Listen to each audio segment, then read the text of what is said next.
Good morning. Welcome to the Thurston County Commissioners Board agenda setting work session. For the Board of County Commissioners, it's Tuesday, May 4th, 2021. It's 9:01 a.m. My name is Ty Menser, Chair of the Board. We have Vice Chair of the Board, Commissioner Gary Edwards, as well as Commissioner Carolina Mejia present. Our County Manager, Miro Chavez, and an array of staff members for various items today. Let's see. The public can follow along through our county YouTube channel, through the live stream or archive videos, or through a conference line option at 360-252-9020. The PIN is 1234 for that option. Okay, and so we'll start with item 1 on this morning's work session agenda, which is our standing COVID-19 update. I see Director of Public Health and Social Services, Shelley Slaughter, as well as County Health Officer, Dr. Abdul Malik. Good morning. Good morning, Commissioners. Shelley Slaughter, Director of Thurston County Public Health and Social Services.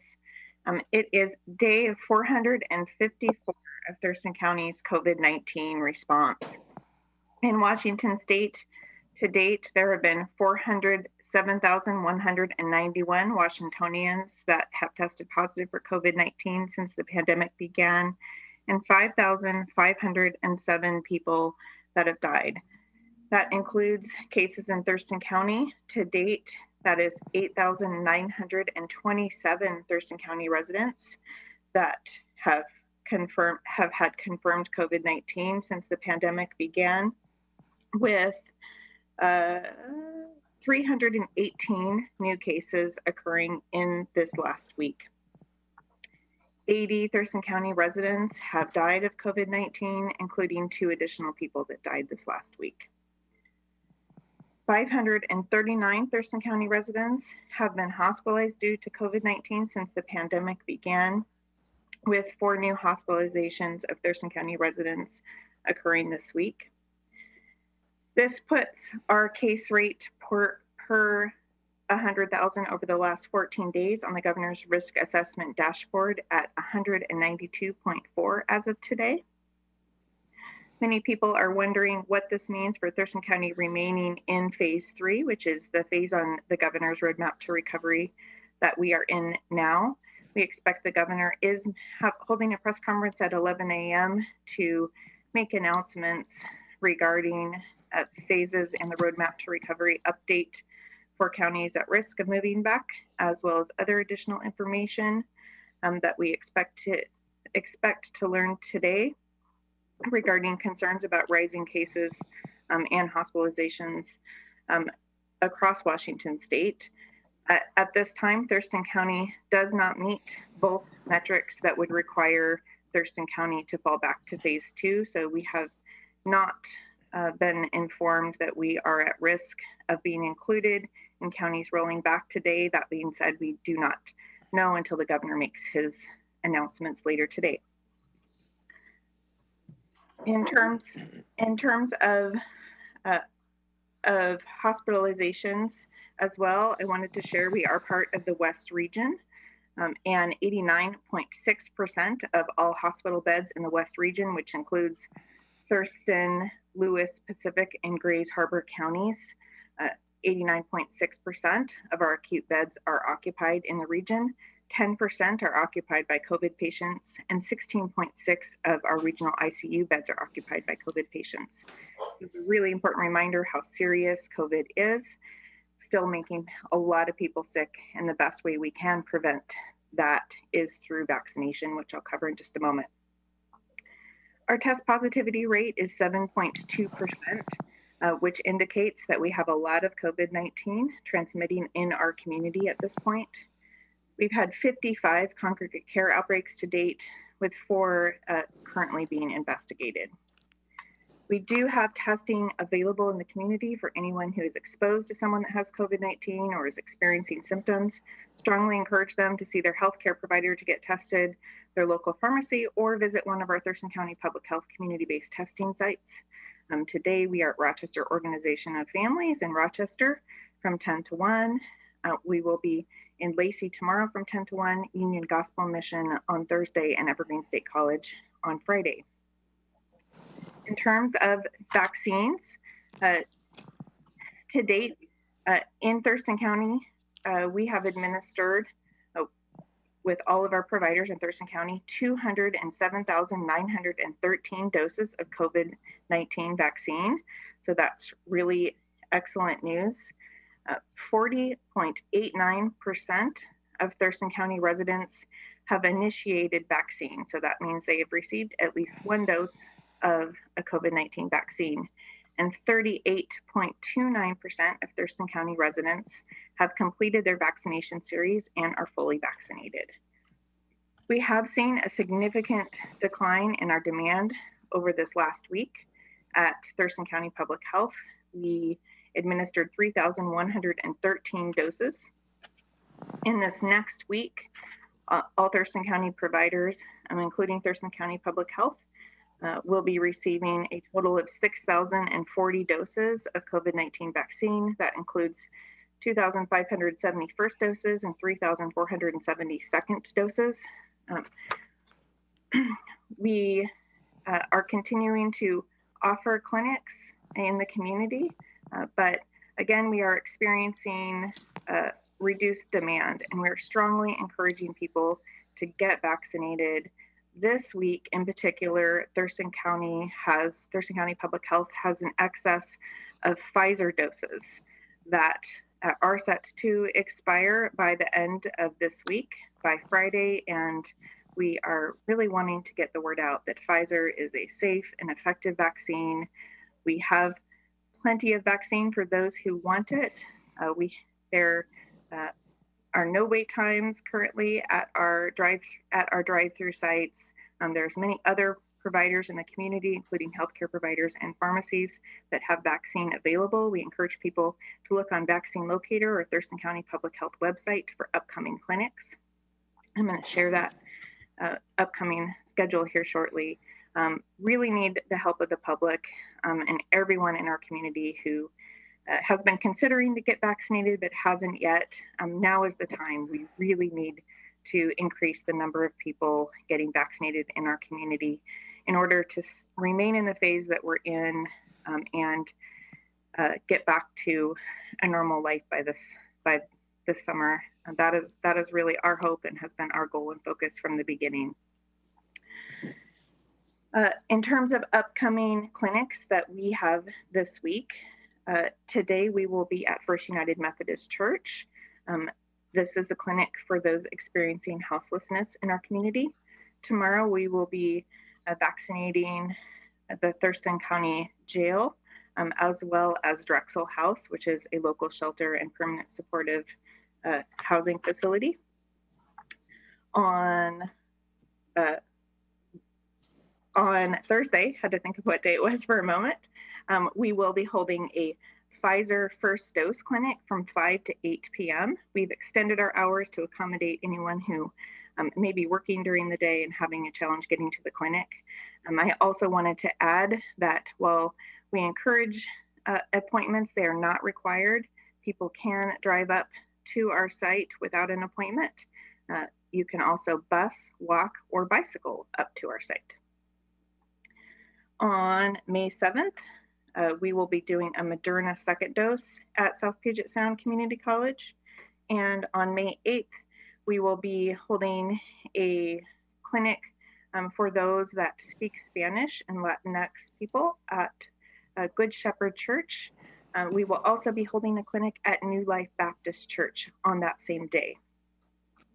And then finally on Sunday, 5/9, it is Mother's Day. We hope that all mothers, grandmothers, and those who want to see and hug their mothers and grandmothers again will get vaccinated. We'll be offering flowers for every mom that comes through our vaccine line on Sunday at South Puget Sound Community College. And with that, I will pass it to our health officer, Dr. Daniana Abdimalik, to share updated information regarding variants of concern in our community and other information. Dr. A. Good morning, commissioners. So our case counts continue to rise with, as reported by Director Slaughter, 192.4 cases per 100,000 population over the past 14 days.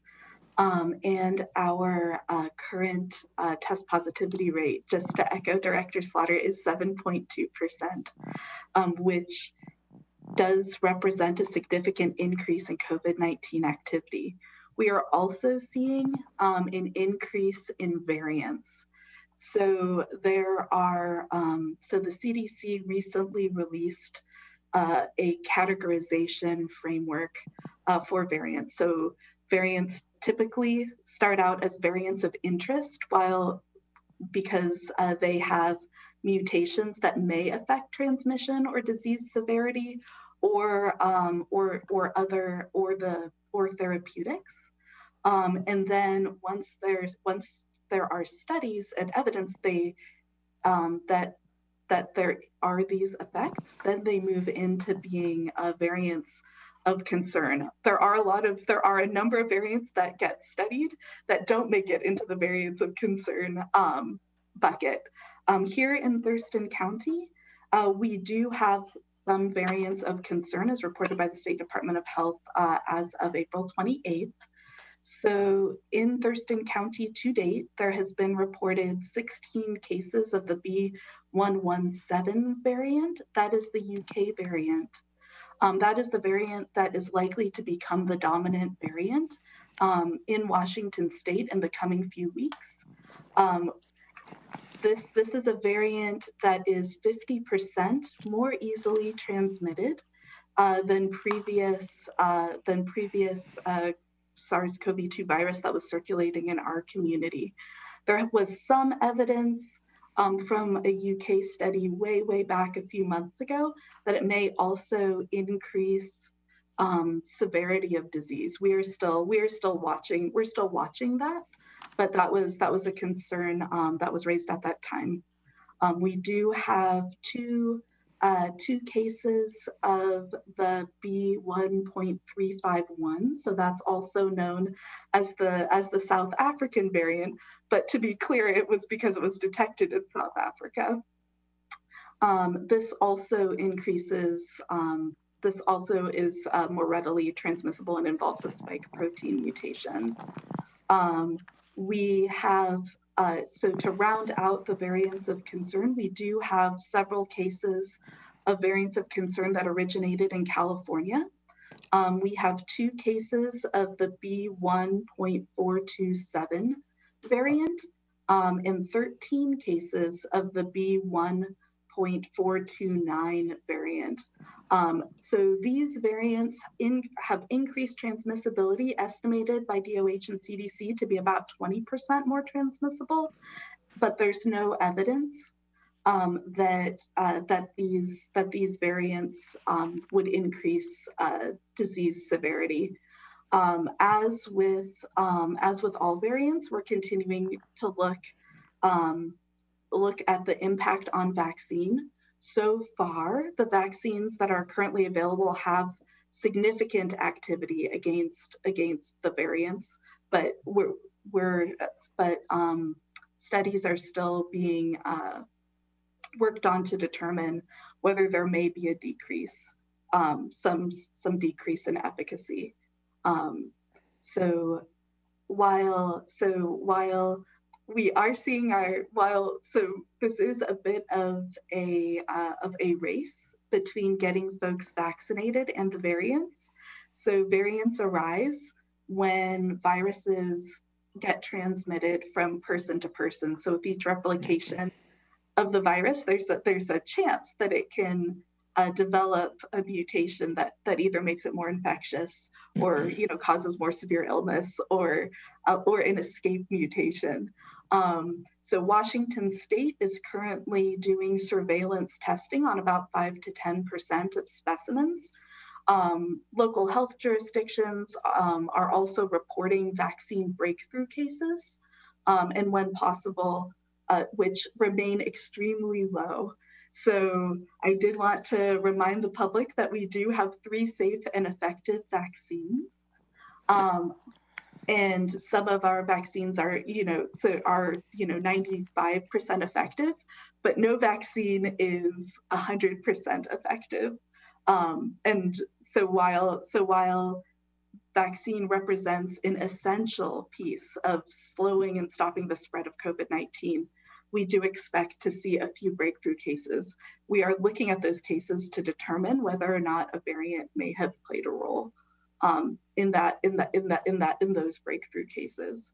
So we're looking at that. We're looking at we're also looking and enlisting our healthcare providers and helping us look for when folks get COVID and the case looks a little bit atypical. So either, severe disease in someone who's very young, or, if there's every so often there are cases where an animal might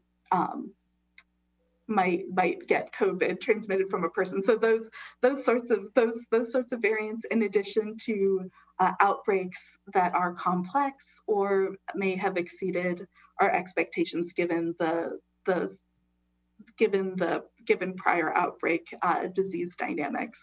So all of those things our cause are kind of spur us to take a look and see if a variant may be involved in them, and we're working with the Department of Health in that work.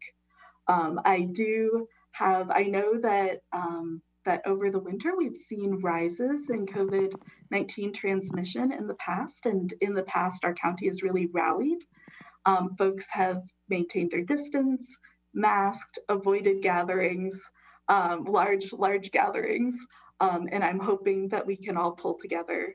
And in addition to getting vaccinated, which is a crucial piece of slowing the spread and slowing the variants, that we all continue to do all of the basic precautions that we've been doing since the beginning. Thank you so much, commissioners.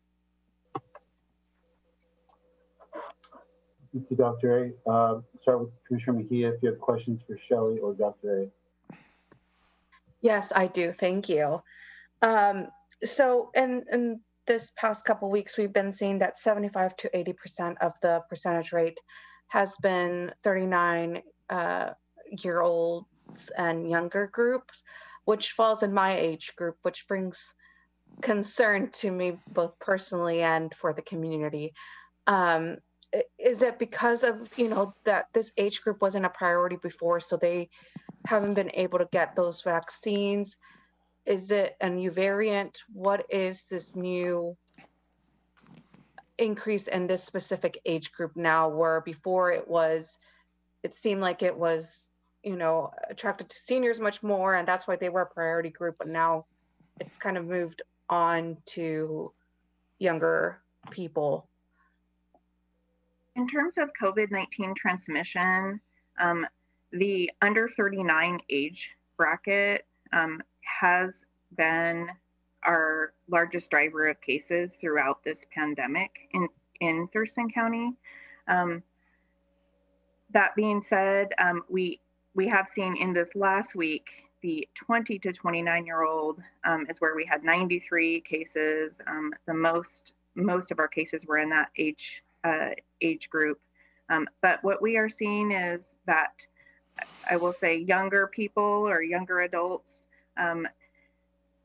yes, have not had the opportunity to get vaccinated for quite as long, and that could be a factor. However, what we really see is that more people are socializing, and there are more of our working population in that category. And so there could be lots of factors, but younger people tend to drive our COVID-19 cases. And that is something that we really want to turn around in our community by encouraging people to socialize responsible, continue to wear masks, continue to distance, as Dr. Abdelmalek just stated, and get vaccinated as soon as possible. And again, we have vaccine now, so we're working with our communication staff. And I know this is also a trend that is statewide. And so our state is looking at this. How can we initiate vaccine campaigns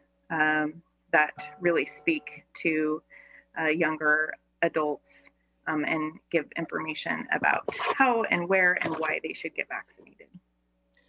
Another follow-up question to what you just said. So are these rates that we're seeing positive, have they not gotten vaccinated yet? Is it, or have they gotten vaccinated and they just didn't wait the week or the 2 weeks after where it takes effect? Dr. A, you want to answer that one? The vast majority of these cases are folks that did not receive vaccine yet, or are not fully vaccinated, meaning the 2 weeks after the completion of a vaccine series. Okay, thank you. Commissioner Edwards? Yes, sir. Are we still utilizing the 3-day return on the testing that we're doing? So we have, so in terms of turnaround times for testing, Yes, we've been seeing, so while some labs have definitely been able to turn tests around faster, in that 24 to 48 hour mark, we are, in some cases we are seeing up to 72 hours for testing turnaround times. Okay, then on the hospitalization, Shelley, you mentioned that the 4 that we show here were all from Thurston County. Are those 539 also all from Thurston County? That number that I stated earlier is all Thurston County residents who have listed Thurston County as their residents of record. And that's the 4, right? That is correct. And the 539 as well? Yes, sir. And then I'm wondering about how many are hospitalized. I mean, if we've got 4 in there, is there 1 from Grays Harbor and 2 from elsewhere? Or do we keep track of that at all, or are we just keeping track of ours?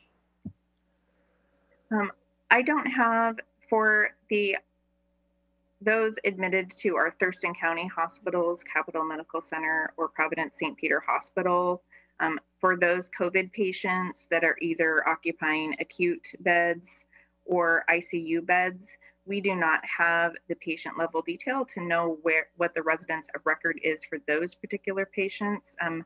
We do receive information about our Thurston County residents, and I have those regional rates, but I did not have the opportunity to look at the Washington Health System this morning to look at what our census is at our local hospitals as of this morning yet. And then with the higher number of those testing positive, are there, because of the younger demographic, are we having fewer of those being tested that end up in the hospital because they're younger and healthier?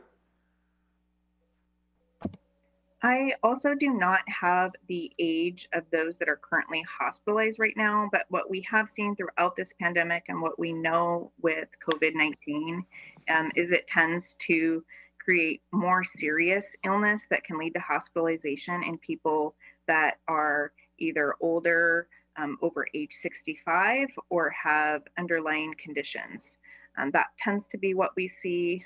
The concern is when we see high transmission rates in younger groups is that then impacts those that are in the higher risk category, and that's what drives our hospitalization rates up.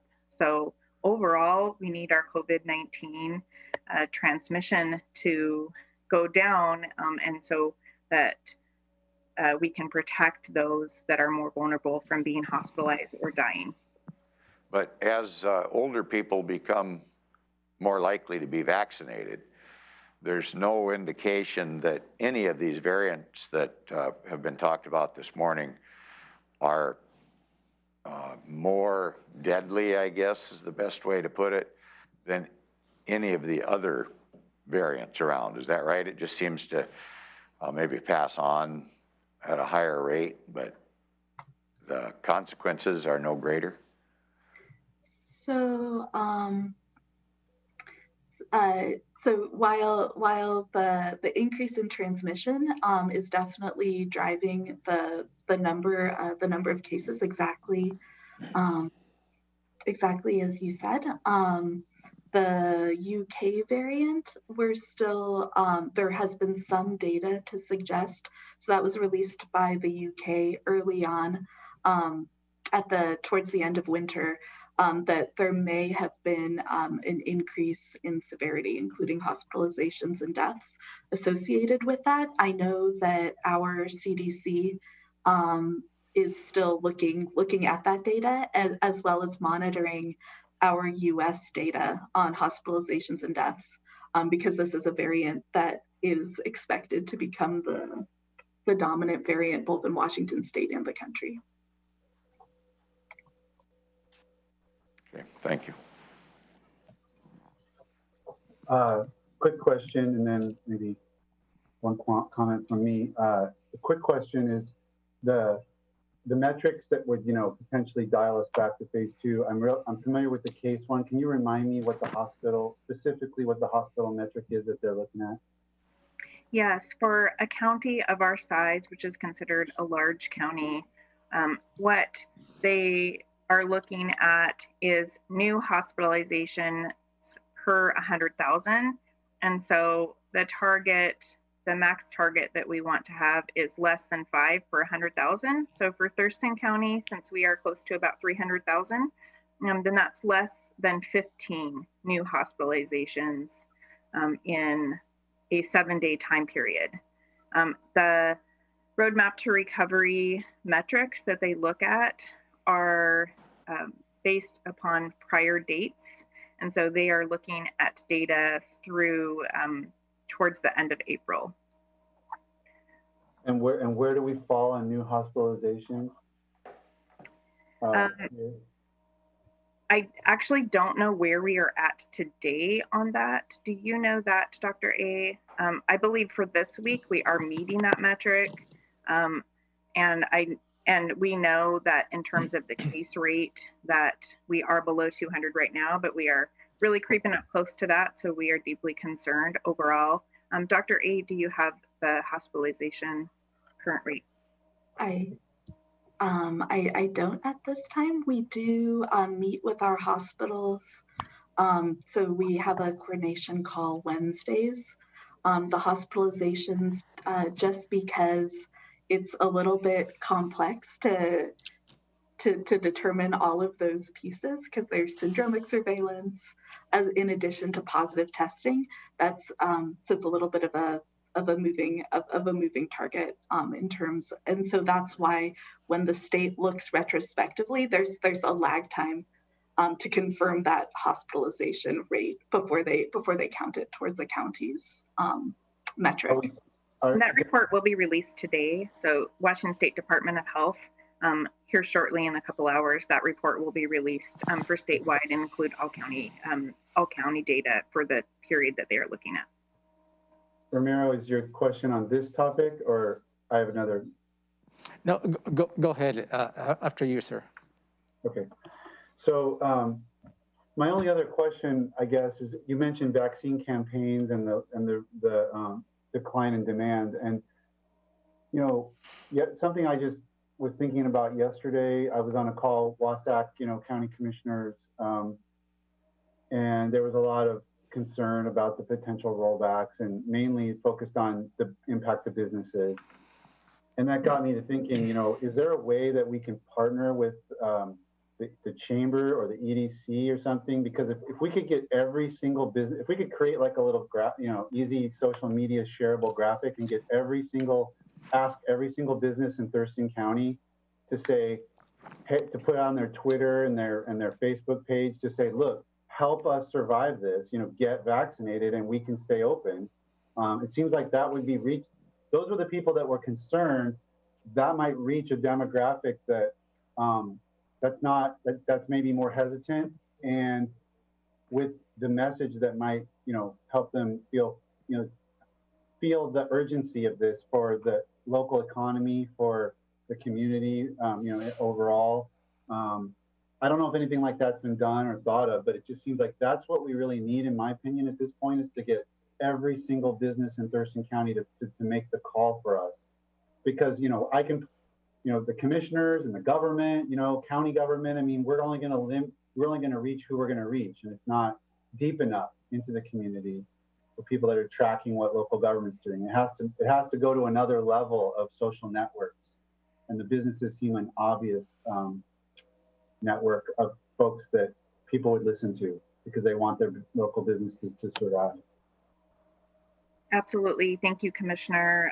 Excellent idea that is on our list of strategies. And I have a meeting with the Thurston County Chamber Board of Directors this Thursday. So we absolutely would love to partner with our business community on our vaccination efforts.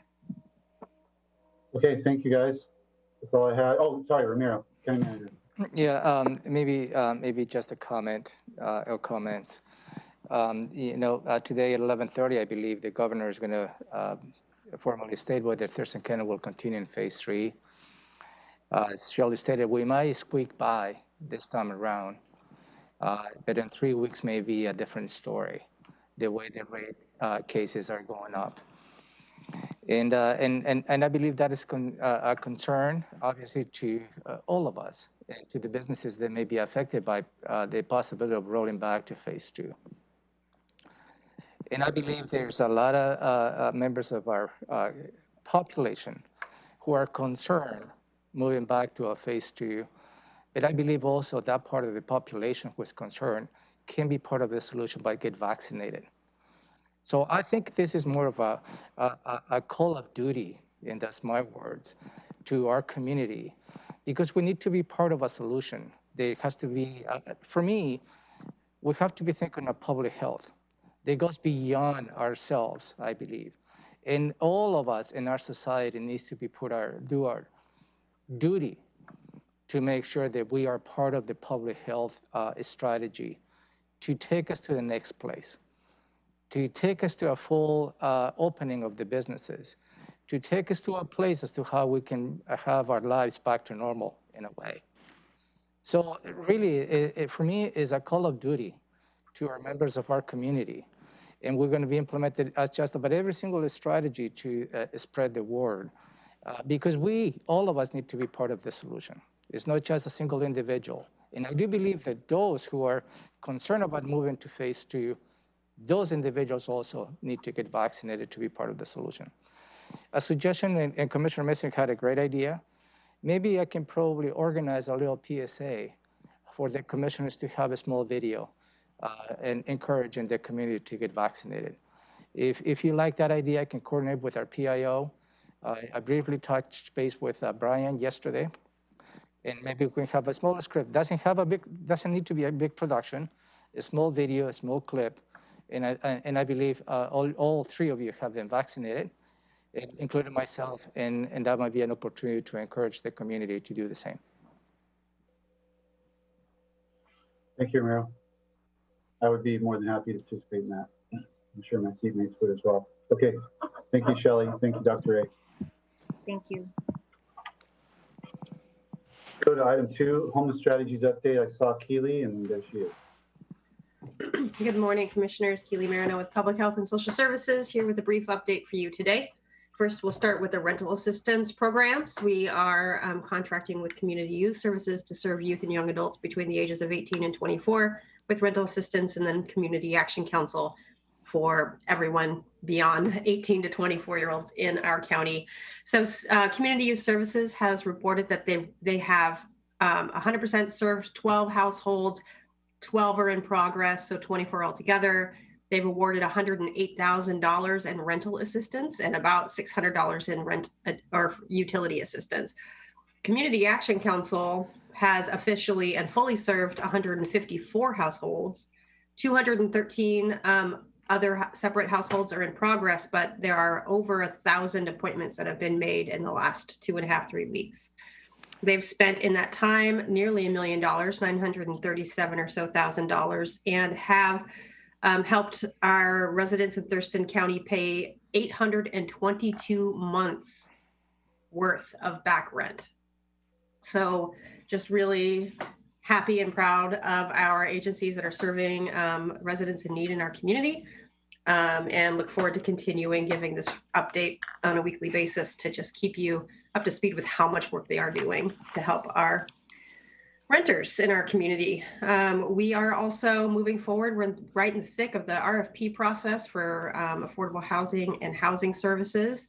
Our review team has met twice, and we will conclude our review process this Thursday, and we'll make official presentation to the Regional Housing Council funding work group on May 10th, and then move forward from there. And then, of course, we have the Scattered Site Pilot Program RFP that had been released a couple weeks ago. The closing date on that is May 12th. So we're hoping to have an agency chosen by the beginning of June. So we'll keep you updated on that as well. And that's about it for you today. Commissioner Mejia? So I am doing the RFP process, and I want to give a shout out to both Keely and Tom, and really all the members who have done this on previous years.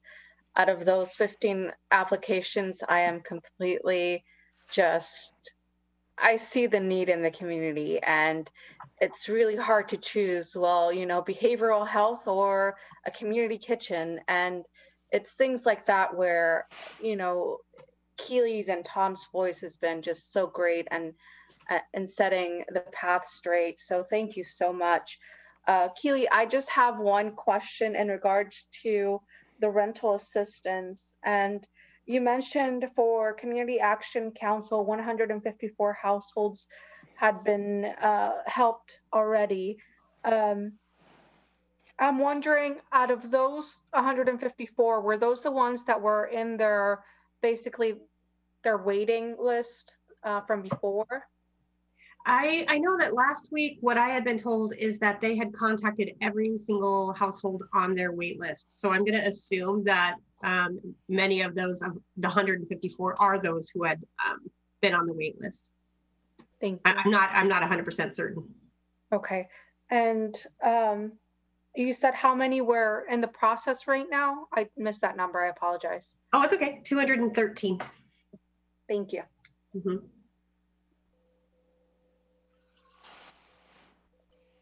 Good. Thank you. Commissioner Edwards? No, sir, no questions today. Thank you. Okay. And I don't either. Thank you, Keely. All right. Thank you. Have a good morning. Brings us to item 3, which is a review of the draft agenda, second review of the draft agenda for this afternoon's Board of County Commissioners meeting. That meeting will be called to order at 2 p.m. Pledge of Allegiance to be led by Vice Chair Edwards.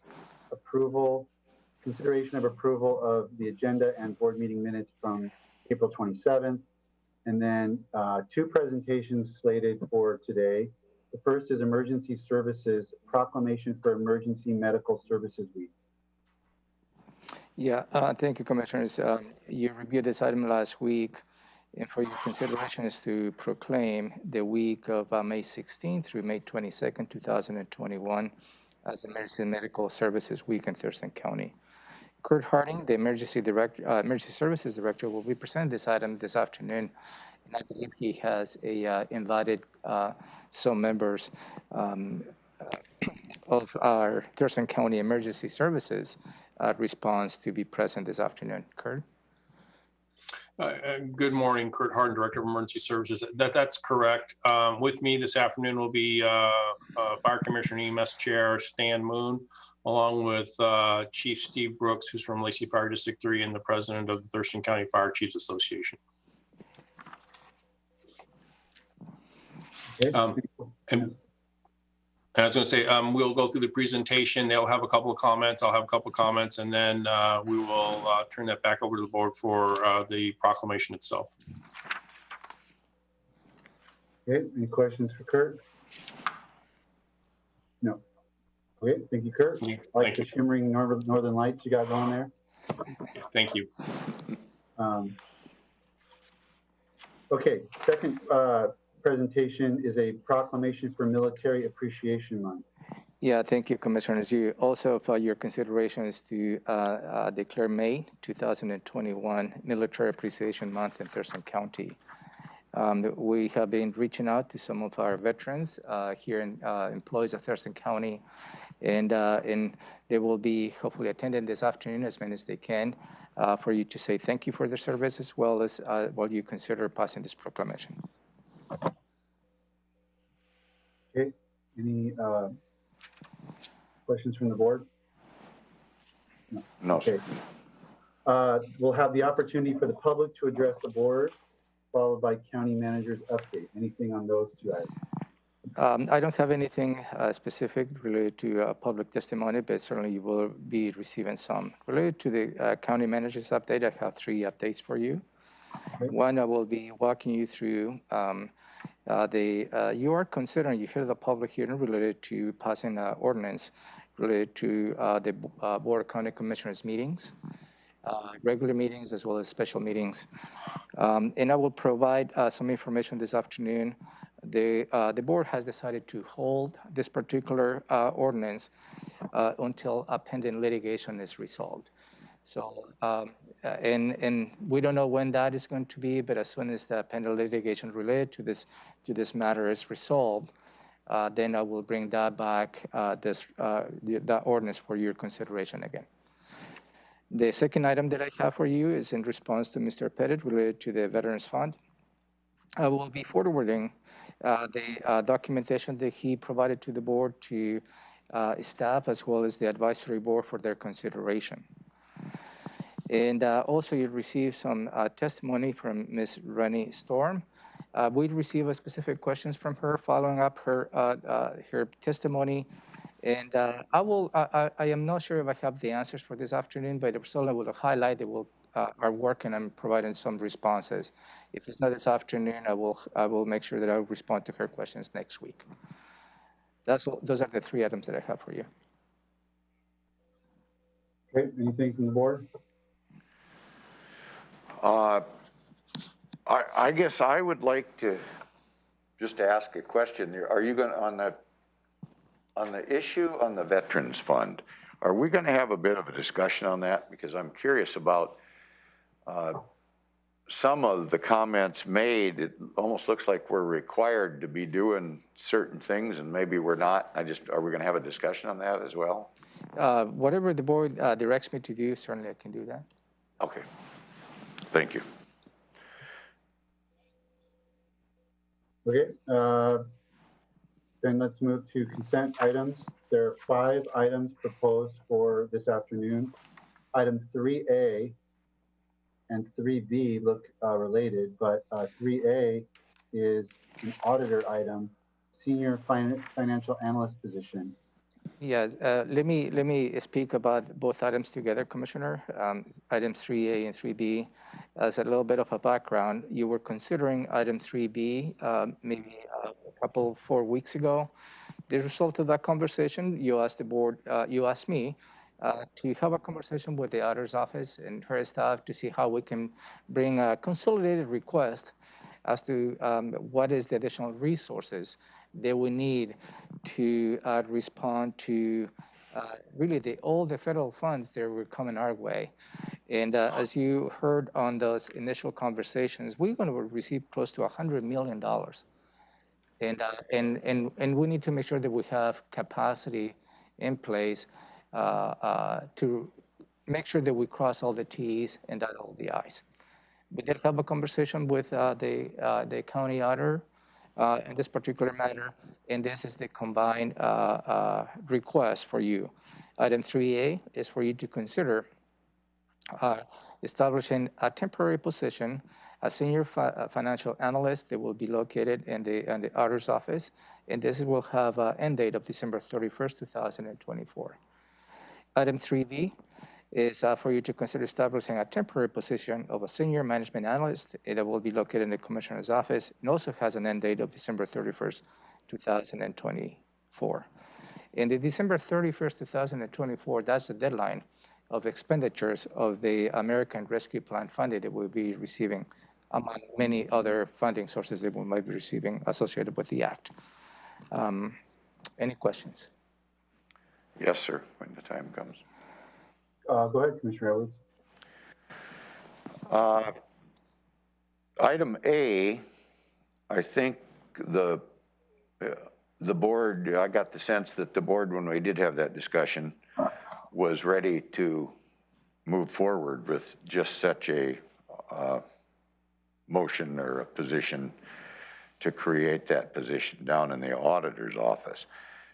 I'm not sure that we had that same level of discussion on item B.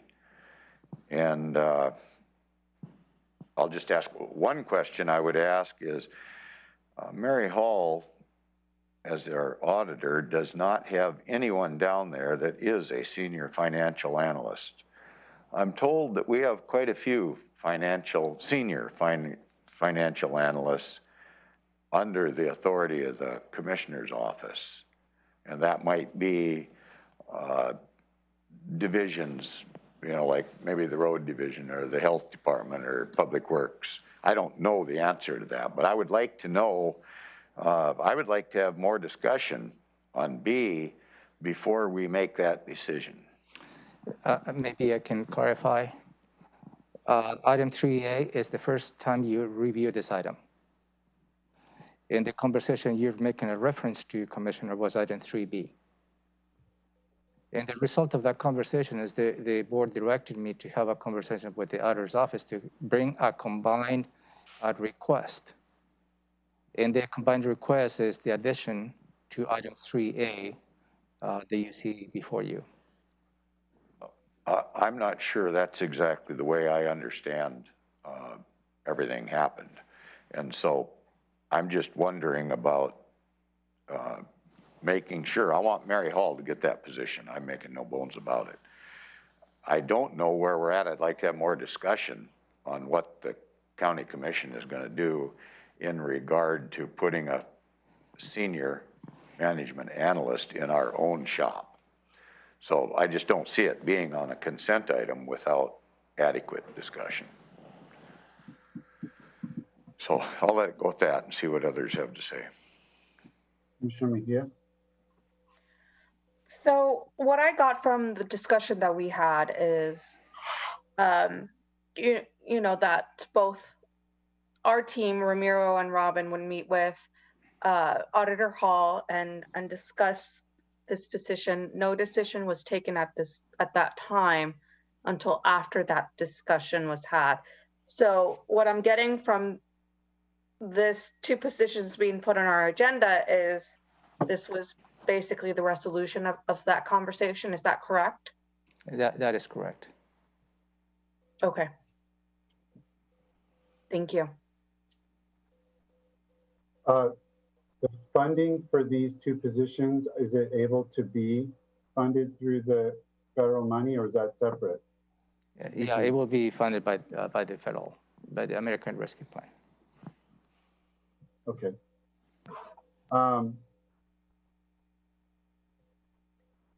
So I think Commissioner Edwards and Ramiro are both right in a sense in terms of what they're saying. I don't really want to care about reconstructing where we were a couple weeks ago, but I would like to know kind of the explanation as to why this is the right approach in terms of having two positions proposed where we were previously proposed one. Just so that we're dotting our I's and crossing our T's about the, you know, that we actually have the need and there's going to be coordination and that this is the right structure for this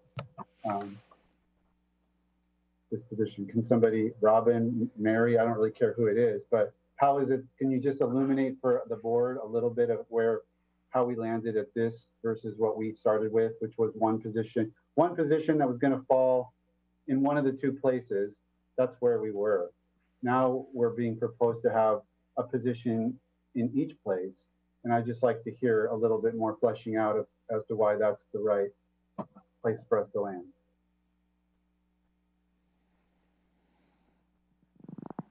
I can provide that. And again, I don't know if Mary would like to enlighten on the conversation that we had, but when we look in that meeting, we assess the needed resources. And I believe what the board also is looking for, the coordination that occurs between the two offices, that coordination still is. And we're committed to continue to have that level of coordination with the auditor's office and the rest of the county related to this. So I don't know if you're looking for specific functions that each position is going to do. Is that your question, Commissioner? I'll tell you, I'll be very blunt. We cannot be in a position where we expend dollars, whether they're coming from the federal government or somewhere else, because we couldn't make a decision, or because two people in our underneath us couldn't agree, or we have to have the justification as to why we were proposed one position and now we're proposed two. Otherwise, we look like we're just, I think that's not good management on the board's part. Go ahead, Robin. And I see Mary. Maybe I have something to. So I don't think we were ever proposing only one position. I think that the senior management analyst got out ahead of the senior financial analyst position. There are needs in both offices that need to be addressed when it comes to managing the kind of money that we're talking about that is coming in an avalanche. So I think that bringing both positions at the same time was part of the resolution. But I don't think we were ever talking about one finance position. There are these two positions, one in the auditor's office, one in the commissioner's office. There are also financial positions that have already been added, accountants in the Department of Public Health. And we're going to assess if even this is enough to manage $100 million. Okay, well, that makes perfect sense, but we didn't have, that wasn't necessarily how it was rolled out when we saw the first position. Mary, do you concur? Do you have anything else to add? No, I do agree with Robin. I think you've got two different sides of dealing with grants. What the board does is you work with the community and determine who's going to get those grants and how much. My role is, we're going to need to be doing a lot more subrecipient monitoring, because if the people we issue the grant money to don't spend it on allowable costs, we get an audit finding. That comes back on us. So I think the discussion that we had earlier was roles and responsibilities regarding this money and who's going to do what around these grants. And what we agreed to do is we're going to draft an MOU. So it's very clear what each role is for both the commissioner's office and the auditor's office, because my fear was that we're not going to know what the other person is doing and have things drop through the cracks. And we've never had this kind of money flow through, and it was a wide awakening last year, and staff dealt with it, but they were stretched so thin. And the other thing we have to consider that is coming up is the ERP, which is going to dilute the resources I have in my office as well.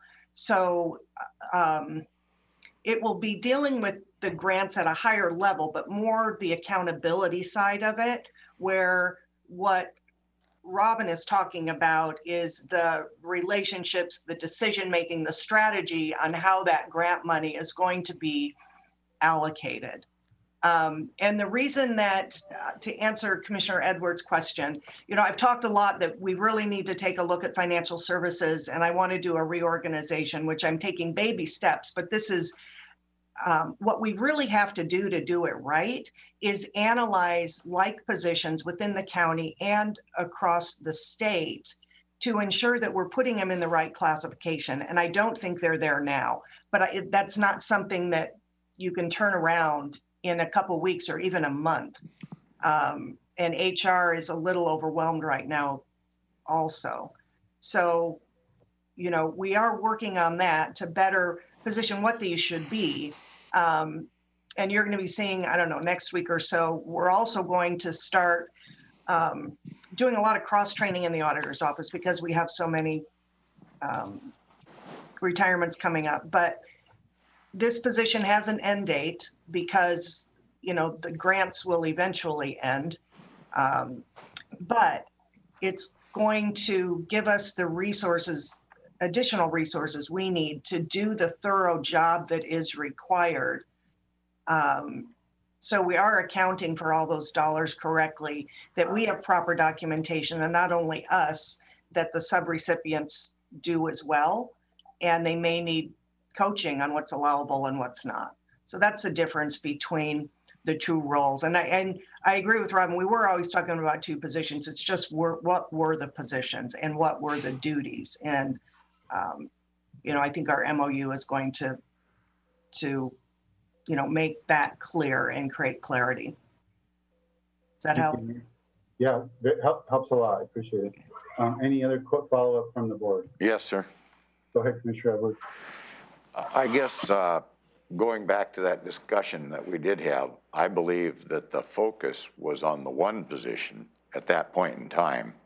I'm not saying there wasn't some discussion about maybe needing, you know, two positions. I do want to clarify, though, what's the difference between a senior financial analyst and a senior management analyst? So your senior management analysts deal with budget and strategy and oversight, and they work at a higher level. The senior financial analyst is focused on compliance and are the payments being made correctly, and are the rules being followed as we pay things. So it's a different level of focus. And so how many positions are currently in the county, either senior financial analysts and senior management analysts? Do you have an answer for that? I have an answer to the senior management analysts. There are currently 4 in the county, 2 in the commissioner's office, 1 in public works, and 1 in public health. They are the highest level of finance positions in the county. Mary, how many senior financial analysts do you know? This will be the second. And we actually, Commissioner Edwards did consider a financial or a senior management analyst, but it would have been very difficult to bring a position into my office that would be the highest level with a temporary position with an end date, which is why we didn't.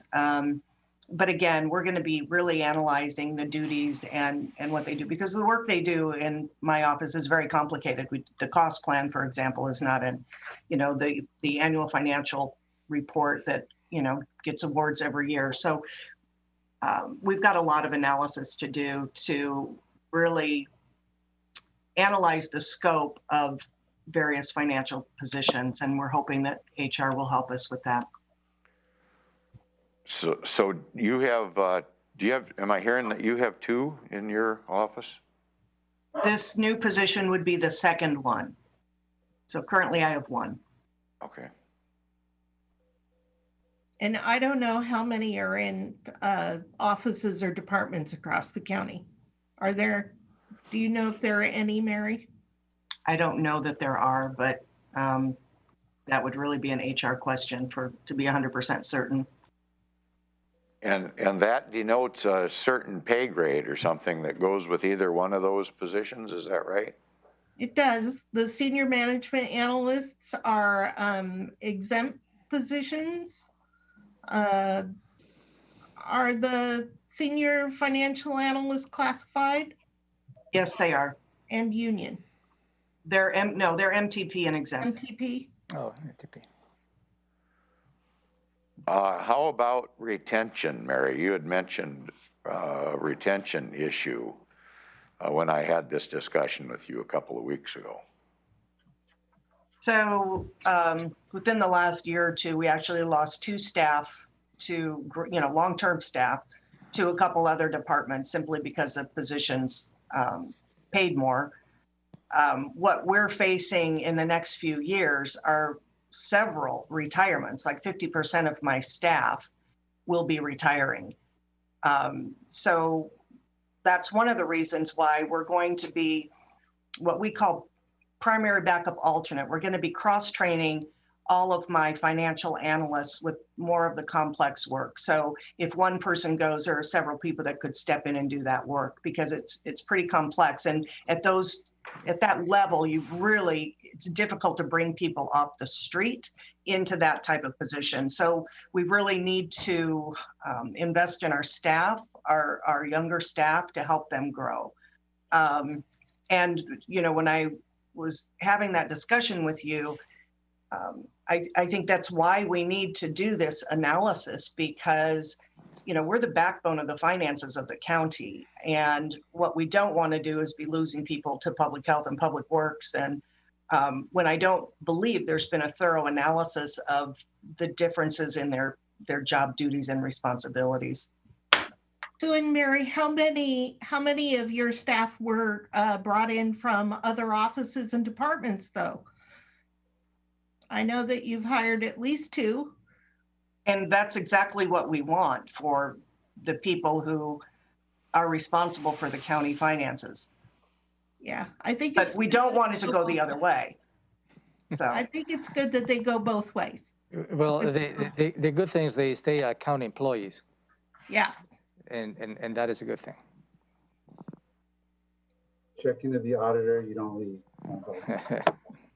All right. Okay, so are we comfortable having this on the consent agenda? I guess I'm looking at Commissioner Edwards. Well, I mean, we're having a discussion on this now. Normally, we don't move this fast is all, because I'm concerned that we're now talking about, well, this was always about 2, and we just didn't know what to do. That isn't the way I saw it when we had that discussion. It was about 1 and where it was going to go. And I'm not saying this isn't a good discussion point to see what we want to do. I'm just thinking this was a bit kind of rushed in under the radar, so to speak. That's my concern about this whole thing. I mean, I'm not crazy about one way or the other. I'm just, the process seems to shifted gears somehow here. That's all. Well, we had it on the agenda, and we kind of pulled it off because we had a problem that wasn't resolved. And I applaud the parties for continuing to work together to reach a mutually acceptable resolution. And it sounds like they're there. And, okay, I mean, that's kind of what I wanted to hear from my seatmates, to see if you're there and you got it figured out. I just didn't have it completely figured out yet, I guess. Maybe that's the best way I can put it. And keep in mind, these are not funded out of the general fund. They'll be grant funded positions because that will be their sole focus. Limited time, grant funded, covering capacity. I'm okay with them where they are because this is kind of the conclusion of a fairly long sequence of meetings about this. But Commissioner Mejia, are you comfortable having them on today's consent agenda? I am too. It looks like this has been a thorough conversation, and everyone met. So I think I'm ready to move forward. Okay. Thank you, Mary. Thank you, Robin. Appreciate that. Thank you, Mary. Appreciate the effort you guys made to resolve this. Item 3C is Community Planning and Economic Development, a reappointment to the Agricultural Advisory Committee. Yeah, Commissioners, for your consideration is for you reappointment of Ms. Juanita McClure to the Agricultural Advisory Committee. She's a non-farmer member and has a 2-year term. If you approve, that will be from February 16, 2021 to February 16, 2023. I believe Commissioner Mejia would like to have a discussion on this. Yes, thank you. I would like to move this item from the consent agenda. The reason being is it was brought to my attention that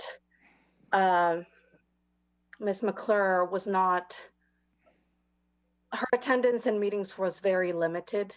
And I feel in these committees, they're volunteers, but we need volunteers that are going to be there and care for the issues.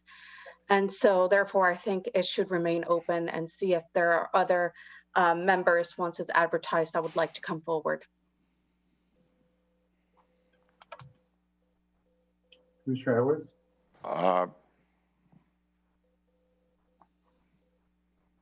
Are we then going to just, we're going to wait for this appointment to see if others are stepping forward? Is that what I'm hearing? Well, I'm voting no on her reappointment. She hasn't shown up. She barely shows up to meetings. She was appointed as scribe, and the minutes, there's no such thing as minutes. And so there's been a lot of contention in regards to this. The advisory even almost added it to the agenda one time.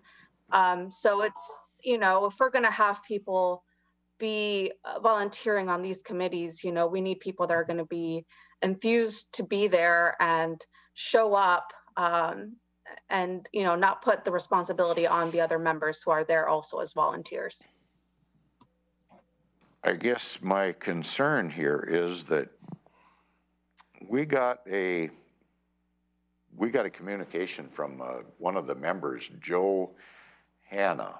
Did my seatmates get that same thing about some of the duties and responsibilities with the Agricultural Advisory Committee?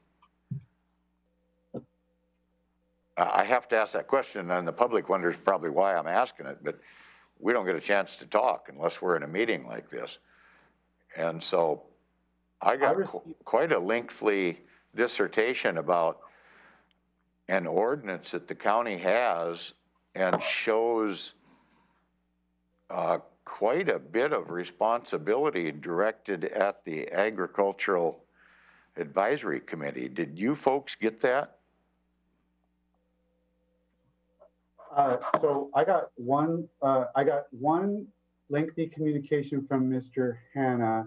It was back when we were, it was maybe a month ago when we were considering the last appointment, and it was about some of the issues that were raised at their meeting, and it covered various topics. I'm not sure if that's the one you're talking about. If there was a second one, I don't think I got it. Yeah, it was a different one than that. It was a second one, and it laid out quite some stringent requirements by ordinance, by county ordinance, that they were supposed to be doing that they were not doing.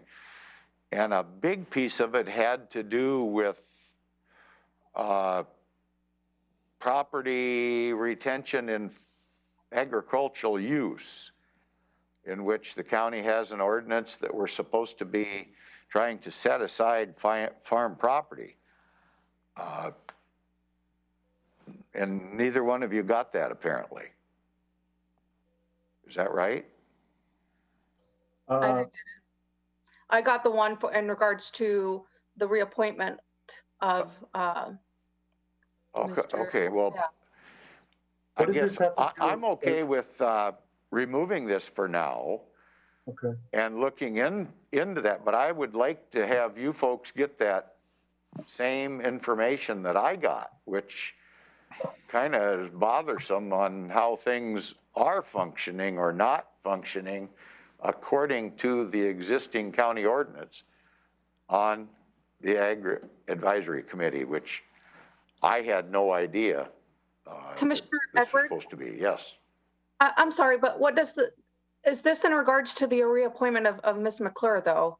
I understand the prospect of the email, but how does this relate to the appointment? I think it could tie in with some of the duties as assigned. I don't know anything about the attendance issue that's being brought forward. I know nothing about that at all. But rather than just take this person off at this point in time, I would like to postpone this until we can get a little more information, because I do think it's applicable. I'm not for sure to what extent, but I'm surprised you guys didn't get the correspondence that I got. That's all. Well, my request is to remove it. I don't mind if it's delayed, but my request is to remove this from the consent agenda. Yeah, okay, and just delay it for a while. Is that fine? Yeah, I would agree. Let's just remove it altogether because I don't, I didn't know about the, attendance issue. I felt like I asked someone about that and had been told differently. So, because that was my main concern. Let me ask you, Commissioner Mejia, when you were kind of describing what you learned, you said something I didn't quite understand. You said something about an advisor almost put it on the agenda. What does that mean? So the advisory committee even discussed this because of her lack of attendance and removing her from the advisory committee or bringing it up to the board. But, you know, after that, she was contacted and she showed up again to the previous 2 meetings. But her attendance has been very nil, and it just showed to me that her commitment is not there. So when you said advisor, you meant the entirety of the advisory committee was talking about whether or not she needed to be removed because of lack of attendance. Yes. Okay, and then instead of recommending that, they contacted her and got her kind of back on board here the last meeting or 2. Yes. Okay, and then did we get a communication from? So that put that. So we didn't get a recommendation to remove, but did we get a recommendation to reappoint? I just want to make sure I'm not misremembering because we've had a couple 3. Maybe this is a question for Amy. Sometimes we get an email from the Ag Committee saying, yes, we support that, or we don't support it. Amy's getting a microphone. Okay. I have not received a recommendation for reappointment.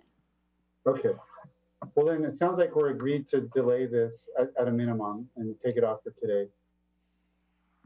You can keep Ms. McClure on the pending list and rediscuss it next week or when we have another applicant or whatever the board's pleasure is. But so I do have a question. When did her term expire, Amy? February, I believe this year. February 16th. 16, 2021. So what does happen when a member hasn't been reappointed yet by the board and their term has expired? That's a good question. I think those board members will continue to attend, perhaps understanding that the reappointment will come. So I guess that probably may be my assumption. I guess I would like to make sure that all have this correspondence that came to me. I'll turn that over to the county manager so that he can communicate with my fellow seatmates. I appreciate that, sir. Thank you. Okay, thank you. okay, so item 3D is Human Resources Board of Equalization reappointment. Yeah, for your consideration, commissioners, is for you to consider reappointing Ms. Diane Pust to the Board of Equalization, and the term will be from March 1st, 2021 to March 1st, 2024. She's I believe she's an actual member, is not an alternate. I think that to answer Commissioner Mejia's prior question, I think what normally goes on these, they kind of continue on. And in fact, I believe that this individual is currently chair of the Board of Equalization, I think. So even though the term has expired, I know they've still been meeting and doing their assigned work. And as far as I know, I believe she's the chair right now. And I don't think there's any controversy here at all that I'm aware of. Any problems with reappointment, Commissioner Mejia? No, sir. No, I think we're good on 3D then. 3E is our voucher list. Any questions on these items? No, okay. That'll bring us to item 4 on this afternoon's agenda. Department items under Commissioners. 4A is an ordinance for property taxes for Medic 1 levy. Yeah, thank you, Commissioners. The Board of County Commissioners adopted Resolution 16008, and that was adopted in April 13, 2021, after you hold a public hearing, where you approved to send a ballot measure related to Medic 1 funding to the voters on the special election of August 3, 2021. Following the action, we were contacted by the state Department of Revenue related to this particular ordinance, the 16008. They provided perspective as to how we can probably strengthen the language related to this particular ballot measure. And as a result of that conversation, I have included for you a revised ordinance for your consideration. The reason as to why this ordinance needs to be considered today, if the board would like to continue to have the intent of put this in front of the voters on August 3, 2021, is because we have a deadline to submit this ordinance to the county auditor by next Tuesday, which is May 14, 2021, in order to make it to the special election August 3rd. So before you is a strikeout ordinance for your consideration, just to make sure that you track all the changes that we have suggested to you, and include a couple of whereases stated to the ordinance that you passed, the 16008, and also it states the conversation that we have with the staff from the Department of Revenue on April 29, 2021. And also, if you flip the page of the marked ordinance, we added on page 2, this section 1 has been revised for you to rescind ordinance 16008, because we need to do that. And also, if you go down on the actual ballot language, is we have worked through that revision just to make sure that we provide clarity to the voters. And as you know, there is a maximum of 75 words that we can put in any ballot measure. That is always a challenge as to how we can describe it in a particular measure in front of the voters. But I believe this language meets the intent of both provide clarity to the voters. It includes the comments from the State Department of Revenue, and I believe clearly states the intent of the board to exempt seniors, veterans, and disabled individuals. So, and Kurt Harding is here to answer any questions, as well as Robin, because this is a team effort. Questions, Commissioner Mejia, on the draft? No, sir. Commissioner Edwards? Yes, sir. I don't know if I have questions as much as a comment. I've read all this material, and boy, it'll give you a headache by the time you get done. And if you can understand it, you must have a very advanced accounting degree, because it gets quite complicated.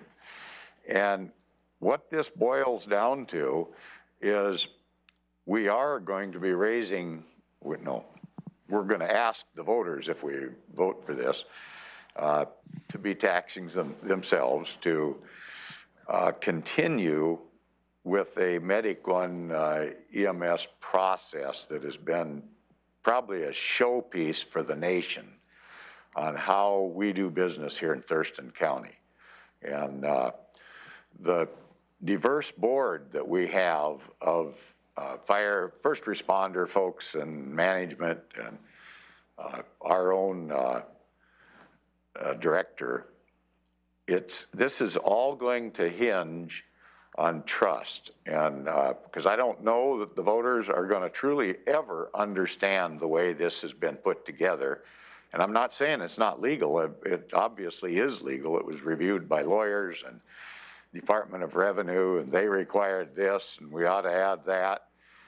And so I am really looking forward to asking the community to take a look at your board of directors and the committee on the EMS folks and your fire authority folks, that we're trying to give the best tools to continue to do the best job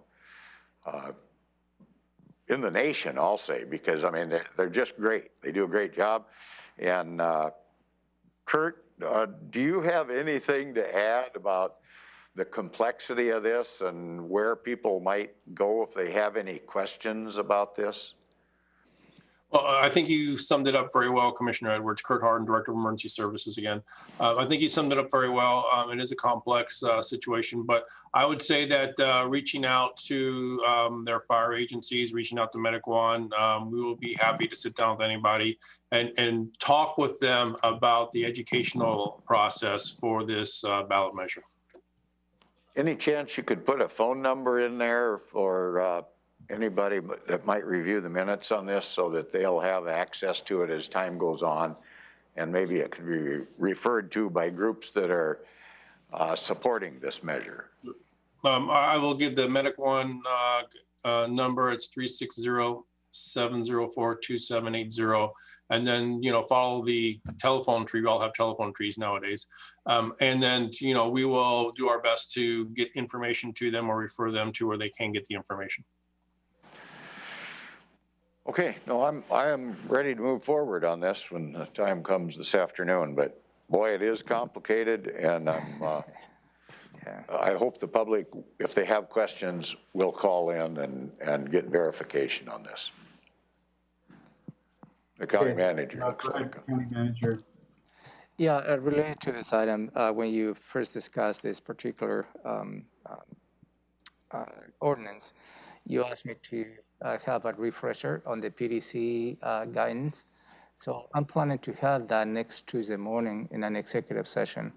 And as Kurt stated, and I like to underline what he stated, is educational feedback to the voters to understand this, because it's a fine line as to how we as a county employees, we cannot advocate for any particular item that will go to the voters. But certainly we're here to educate and do whatever we can to educate the voters before they exercise the right to vote. So PDC refresher is scheduled for next Tuesday. And this is just timely, I think, for all of us to understand some of the requirements. Okay, thanks, Kurt. Let's get to 4B, called for sealed bids for official county newspaper. Yeah, thank you, Commissioners. We also reviewed this item last week, and for your consideration is to issue a call for sealed bids so we can secure the official county newspaper for the term of July 1st, 2021 to June 30th, 2022. Last week, I stated that there's a little bit different process since we may not necessarily go with the low bidder. It will be the newspaper that has the most outreach to the citizens. And that's how in the past few years, the Olympian has been the one. I'm not saying the Olympian is going to be, but we need to go through this process as we go through it. And as soon as we receive the bids, if the board approves issuing the call for sealed bids, then we'll have another conversation with you as to how you'd like to move forward in determining what will be the official county newspaper for the next year. Okay. Any questions from the board? No, sir. Okay.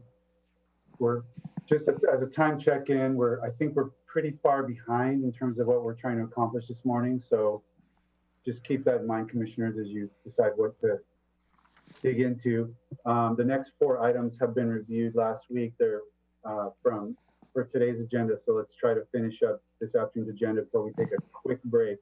The next is Public Health and Social Services, Interagency Agreement with Department of Ecology, and Chris Hawkins is here. Yeah, thank you. You review this item, Commissioners, for your consideration is to get in an interlocal agreement with the Department of Ecology to receive $25,000.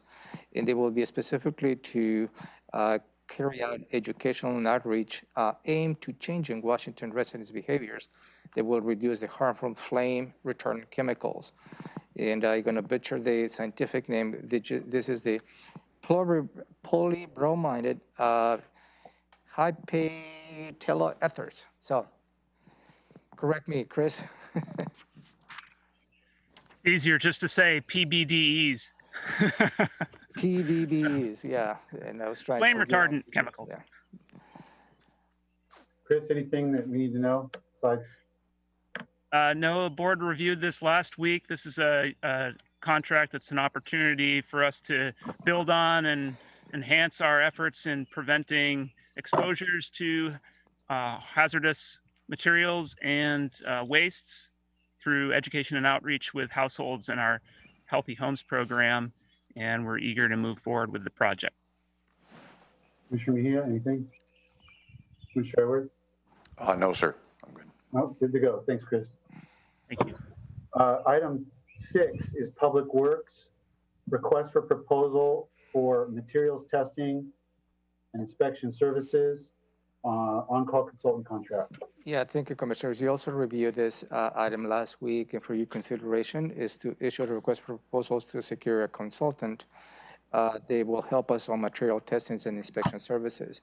And this is a requirement in all the construction projects the Public Works does, just to make sure the materials that we put in place meet the standards of qualifications for those materials. Unless you have any questions, here's Scott Lindblom, the county engineer, is available to answer any questions. And we'll come back with you as soon as we open bids, if you agree with this item, and come back with for you to consider awarding the contract to the low bidder. Commissioners, anything? No, sir.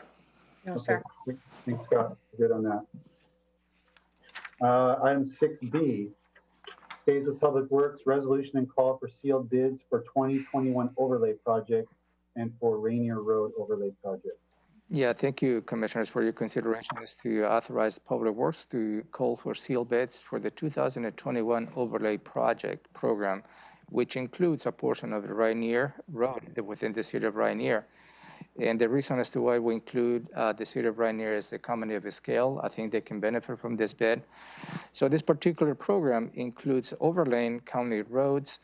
They equates to just about 20 miles of roads on the southeast and southwest quadrants along the Vale Road, as well as Vale Cutoff Road, Vale Loop Road, Churchill Road Southeast, and Prather Road Southwest, as well as Michigan Hill, portions of that. The total cost of this project is expected to be $5.2 million. This is a very robust project, in addition to $144,000 the city of Rainier is contributing to this project. And the sources of that is the county road fund as well as the real estate excise tax. Okay. Commissioner Mejia. No questions. Thank you. Commissioner Edwards. No questions. Thank you. Okay. Anything, Scott? Thank you. On that? Thank you. Okay. Item 6C, resolution for temporary closure of Gate Road Southwest between 152nd Avenue Southwest and Hunter Road Southwest. Yeah, for your consideration, Commissioners, is for to close the portion the Commissioner message just outlined along Gate Road for 1 week. This is to expedite the fish barrier removal project that we have planned on this particular location, which crosses Mima Creek with this culvert. There is a very tight timeline in which we need to conduct any type of work on any fish-bearing stream, which what we call is the fish window, between July 16 to September 25th of 2021 this year. So the intent of this particular road closure is to expedite, again, the construction and meet the requirements of be within the fish window. You may ask, there is going to be access to the local residents who use this road that will not be closed. For the overall traveling public, they will be sent to a detour. There will be just about 10-mile detour associated with this road closure. Public Works staff, Ryan Laser is here to answer any question. Ryan, anything to add on there? No, I don't have anything to add. That was a great summary, County Manager. Thank you. Yep. Sure. Commissioner Edwards? No, sir. All right, me neither.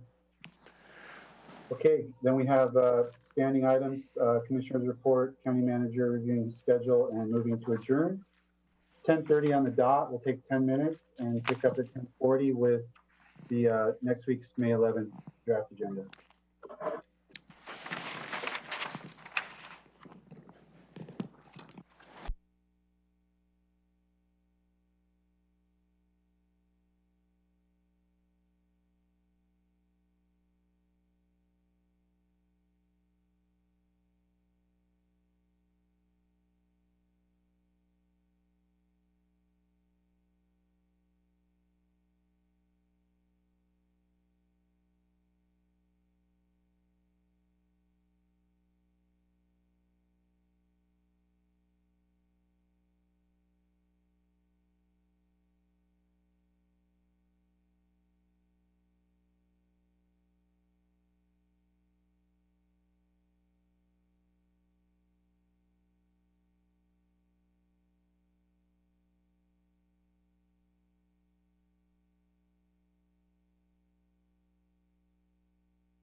In 3, 2, 1, go ahead.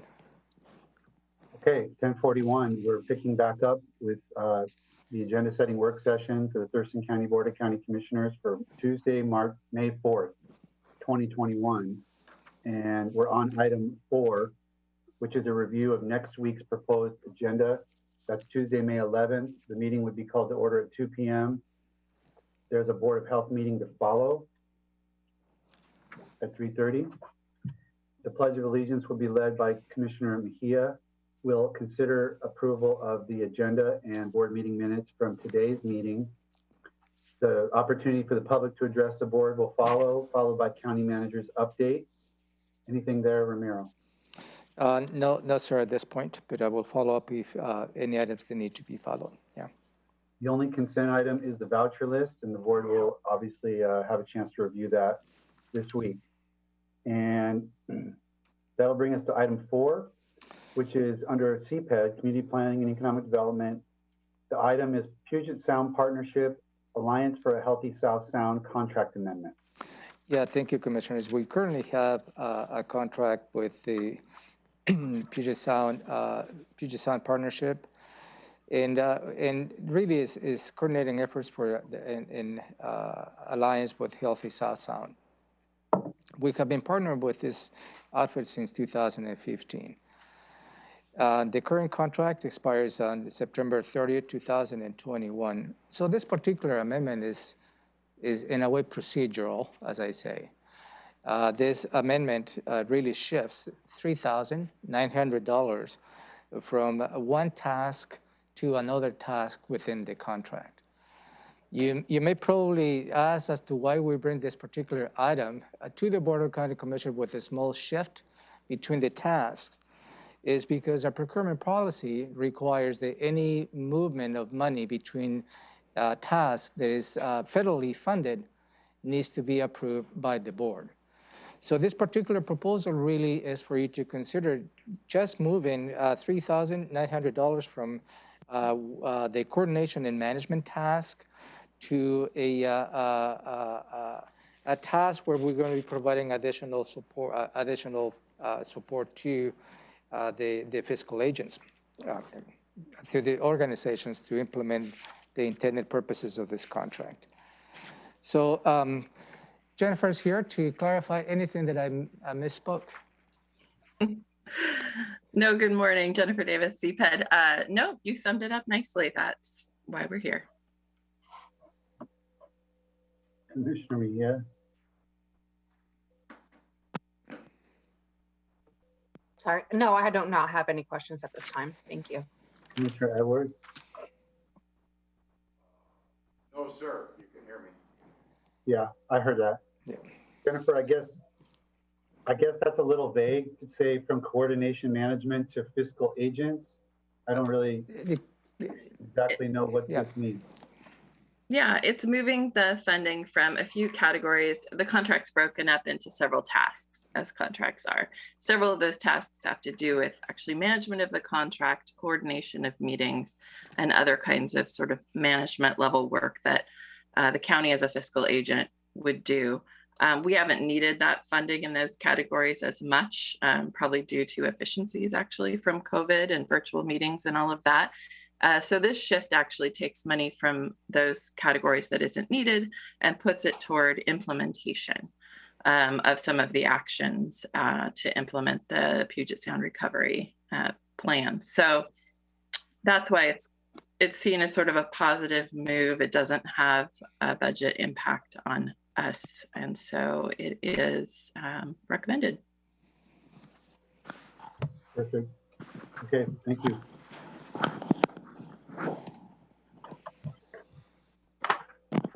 D, also under CPED, is RIA 2223 Chehalis Plan Addendum. Thank you, Commissioners. This is perhaps one step closer to approve the WIRAS for 22 and 23. Those are related to this Chehalis Basin Watershed Plan.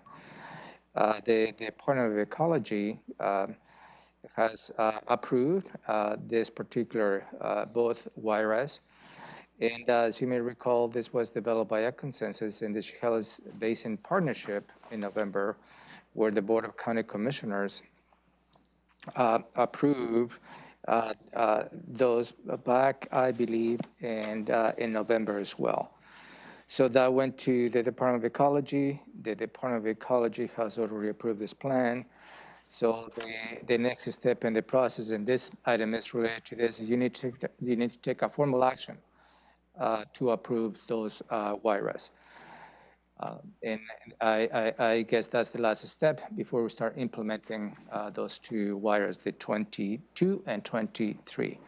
And Caitlin Nelson, I believe, Caitlin Nelson is here to answer any questions. Is she here? If not, Yep. Zoom, I see. Yeah. There she is. Okay, so this is just doubling back, Caitlin, and formally adopting what Ecology has now approved. Yes. Okay.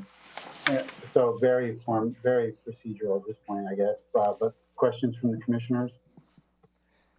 I just panicked for a little bit. I thought I was going to have to read over another, but okay, that's good to know. This got done, and basically it got done in November, and so yeah, you're seeing it, but it's really the hard work has been accomplished, and now Ecology stamped it. So now I guess there's another formal action for the board to take, but nothing to worry about at this point. I do have a question in terms of this. So what's the next step after this, if it gets approved?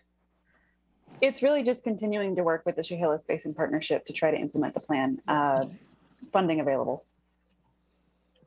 I sit on the Chehalis Basin Partnership for the county, and at one level, and Caitlin helps with some of the subcommittees, and the plan contains an implementation and adaptive management component, and we continue to meet and work through projects and talk about funding sources and provide letters of support and try to support the projects that were included. Right, and we are currently discussing which projects members of the Chehalis Basin Partnership might want to apply to the Stream Flow Restoration Act funding that will be available in the next grant round. Mr. Edwards, anything on this? Did we get a consensus on that? I'm just asking that question. I mean, it seems like that's tough, but you did get a consensus, I understand, right? Yes. And then my only other question would be, and it seems like the chair would have raised it, you're satisfied with this, right, Chair? You were representing us on that. Yeah, I was, yeah, the group did a good job. The group had a long-standing relationship of working together on various issues, so I think it was a good working group. We did get a letter from the Quinault tribe, I believe, that was sort of issues of concern, maybe that they'd like to see. It wasn't so much about the plan as the follow-through. A lot of the ideas in the plan are conceptual, or they're ideas. They're not necessarily. There's dollars. There's I mean, it's going to take work as we go through to make sure that we get these things put into place, and so there are concerns there, but full participation, and we got approval. So I think that it's certainly, any concerns I have are about are like at a much higher level about the whole apparatus of the Stream Flow Restoration Act and whether it's adequate in general. But in terms of the scheme that was put into place by the legislature, I think this group did a good job of working through those requirements and coming up with a plan that meets the requirements of that legislation. And the issue of the dam on the Chehalis, that was resolved? No, that's a totally separate. Okay, that's different. Okay. Yeah, that's the flood authority and the governor's work group. That's still ongoing. Yeah. Okay, good enough. Thank you. Got it. Okay, Kate, thank you. Thank you. Item 5 is information technology, and we have two items. 5A is professional service agreements for ERP system. Yeah, commissioners, let me introduce both items. Both are related, and this is a follow-up to the financial action that you took related to fund those large IT systems. Item 5A, I'm going to take you back to December 18, not all of you, but the Board of County Commissioners waived the competitive solicitation process and authorized the county to execute a contract with the Government Finance Officers Association. That will be the GFOA. And that investment was proven to be extremely helpful, which the GFOA and their expertise help us to go through defining what the system requires, what the ERP is. And the ERP is the Enterprise Resource Planning. That's the largest IT system the county is going to implement as we know it. It is timely, it is needed. We just need to keep up with the technology as we know it. So the GFOA facilitated many meetings, guidance through some of the technical challenges. They put us in the position to issue our request for proposals. And that request for proposals, and again, proven to be extremely valuable because we took the time with their help to define what the system requirements will be among with all the many different stakeholders that we have in the county. So this particular proposal item for you is to, again, for you to consider the waive the competitive bidding requirements and to exercise another contract with GFOA for $250,000 for them to help us to continue now on the implementation phase of this ERP project. And then I will walk you through the next item, which is related to the actual award and the contract for the ERP project. So I will stop in item 5A. I know that Robin and Dennis, and as well as Brian Ferris are here to answer any questions related to this particular item, 5A. Commissioner Mejia.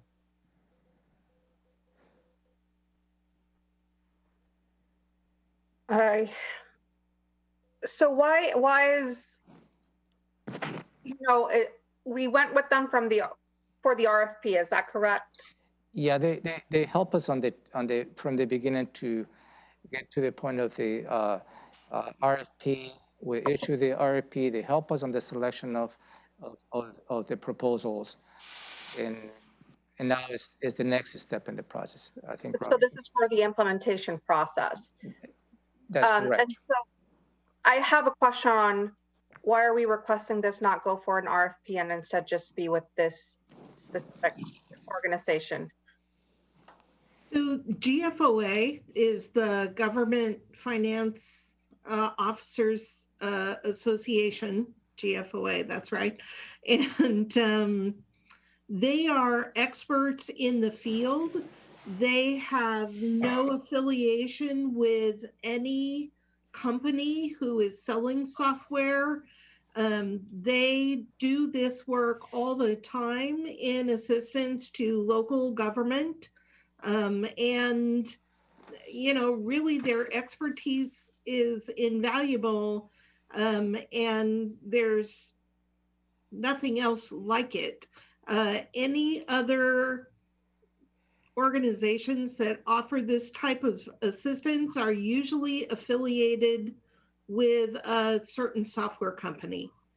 We're looking for that arm's length, do it all the time. They bring something to the table that no one else does. Okay, that's good to know. Thank you. And one more thing, just to state on that, it would also, I think, for the overall project, having that continuity throughout the RFP and working with these folks throughout it and through implementation will help to be successful as well. Yeah, I would agree with that too. And I'd also say, they didn't only help us with the RFP. They took us from the very start through a business needs process. They're assisting us with redesign of our processes to streamline them, to ensure that what we implement is all modern processes and not just what we've always done. They've been, again, and they will lend a quality assurance to this project. Commissioner Edwards? No, sir. No questions, sir. Okay. I think I'm good as well. And let's look at 5B, Enterprise Resource Planning System Contract. Yeah, and 5B is really for you to consider awarding the contracts to implement the enterprise resource planning, which is the ERP, as you've heard. So as a matter of background, if I may, back in 2016, the Board of County Commissioners authorized the Information Technology Department to begin the process of modernizing the county enterprise systems, which is right now is over 20 years old. That included financial payroll systems. In 2018, the stakeholders group was assembled, led by the County Auditor's Office, Human Resources, and the Budget Office, as well as the Information Technology, to identify financial and payroll functions that needed to be modernized. The county financial and payroll staff were surveyed and included in this discussion. That's when we brought the GFOA to help us navigate through all the many different system requirements, because from my perspective, it was essential for us to have that conversation as to what is that we need before we issue the request for proposals. So fast forward, the board authorized to issue the request for proposals and back in, I believe, in July 2019. And we received many proposals, and with the help of the GFOA, we reviewed those proposals. And early in 2020, the pandemic hit. And in a way, we started to go, moving forward on this process, and just everything stalled to a certain point. So it is time to revive this process, and I appreciate the board's support in terms of the financial strategy and everything else associated with this process. So for your consideration is to award 3 different type of contracts. All they related to the ERP. One is to Oracle systems, and that will be for $1.8 million or thereabouts. And this is the core software that will be utilized on the ERP. The next contract is to Sierra Cedar, and that will be for implementing the Oracle systems. So that's the umbrella of the application, which is $3,925,000. And lastly is to Asset Works, which is will be the one who the vendor who supplies the fleet management portion of the solutions, which is $705,240. The total amount for all the vendors is $6,470,522.24, and that's a 5-year term.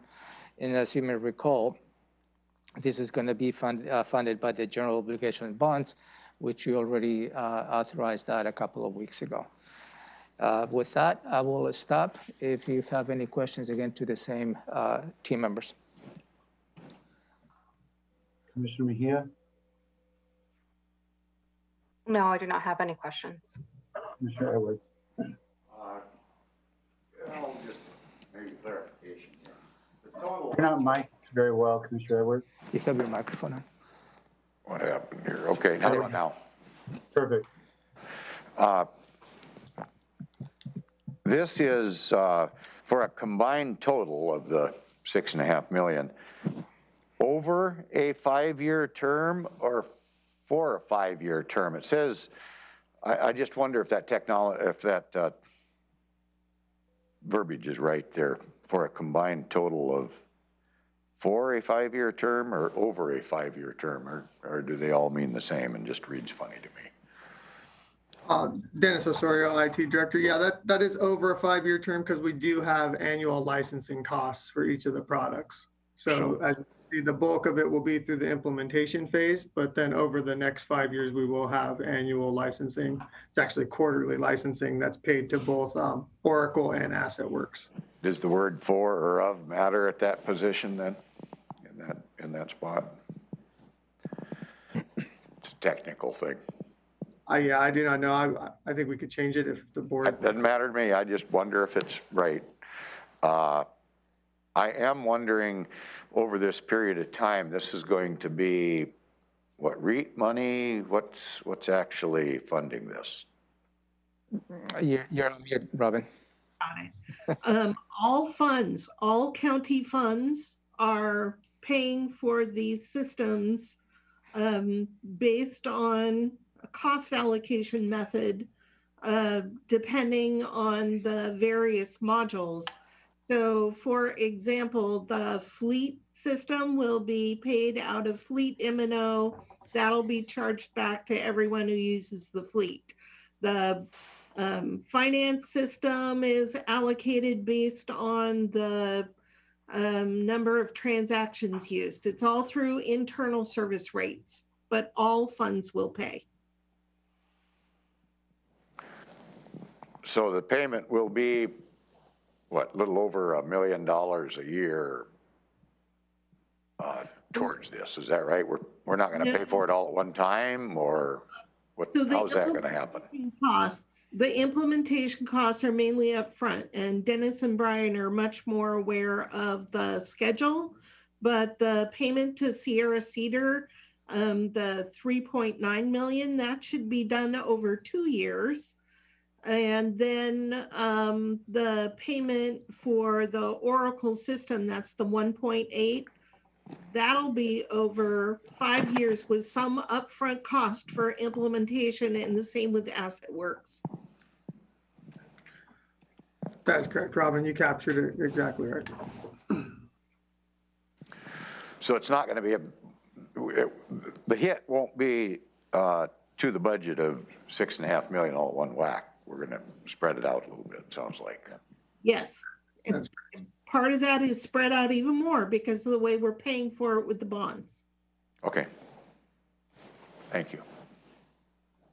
Okay, thank you very much, Brian and Dennis. We'll go to item 6, which is Public Works. 6A, one Public Works item, contract award for solid waste facilities, SCADA system upgrade. Yeah, Commissioners, on April 9, 2021, the Department of Public Works received 3 responsive bids for the replacement of the supervisory control and data acquisition SCADA systems. They will be upgrade at the Waste and Recovery Center. The bids were received, and it was advertised on the Olympian as well as in the Seattle Daily Journal of Commerce, as well as the Builders Exchange. And the low bidder was Northwest Electric LLC of Woodland, Washington. So the department is requesting for you to consider awarding the contract to Northwest Electric LLC for a total amount of $1,117,321, which includes a 10% contingency as an aggregate to cover any unexpected costs. And I believe Dawn Ashland is here from Public Works to answer any question.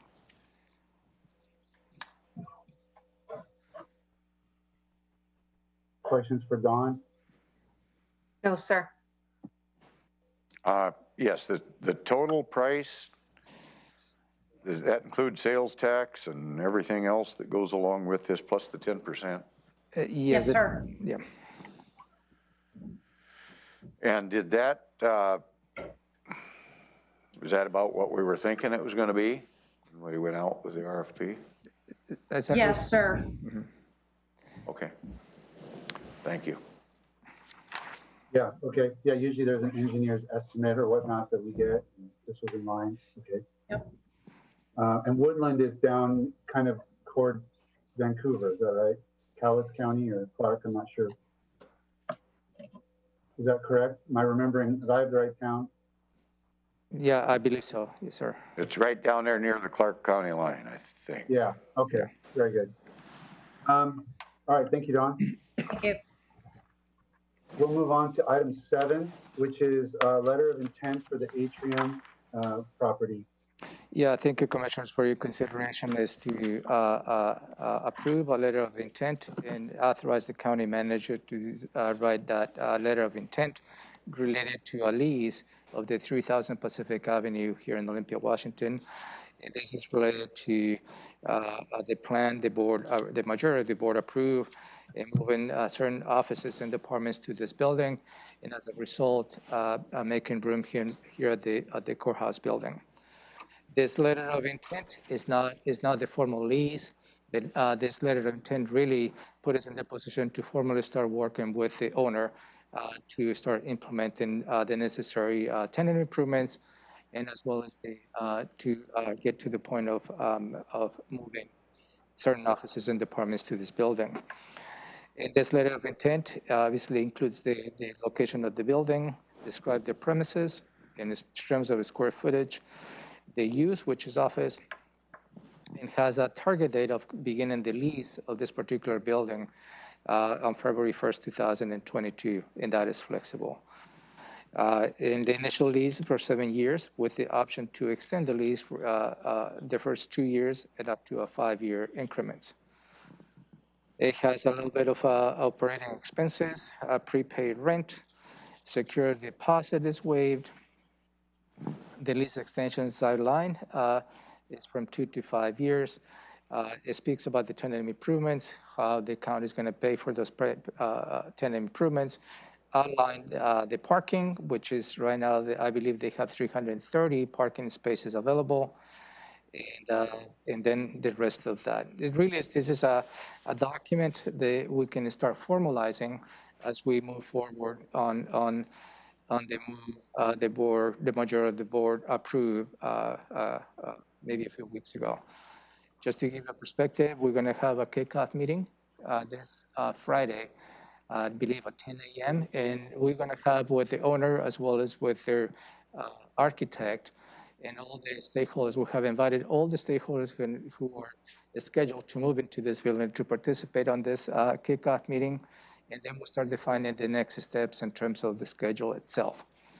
I will welcome the board members who would like to attend this kickoff meeting. I think it's going to be extremely informative.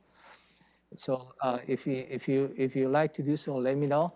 We'll put it on the master calendar if 2 or more commissioners would like to attend this particular kickoff meeting. Did you say a date and time for that? Yeah, this is this Friday at 10 a.m., I believe. And it's going to be located at the location, which is the 3000 Pacific Avenue. We have a limited attendance, but and we ask all the different offices and heads of offices and department directors to bring maybe 1 or 2.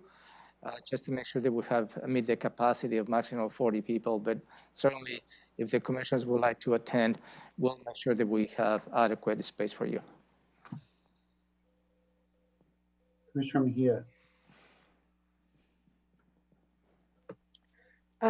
No questions at this time. I'm looking along. Is this matter new to the agenda, or did I miss something? No, this is the first time you review the agenda for next week. Okay, so, and this is for next week's agenda, because it's not on the one I have online right now, so I just want to make sure. I'm sorry.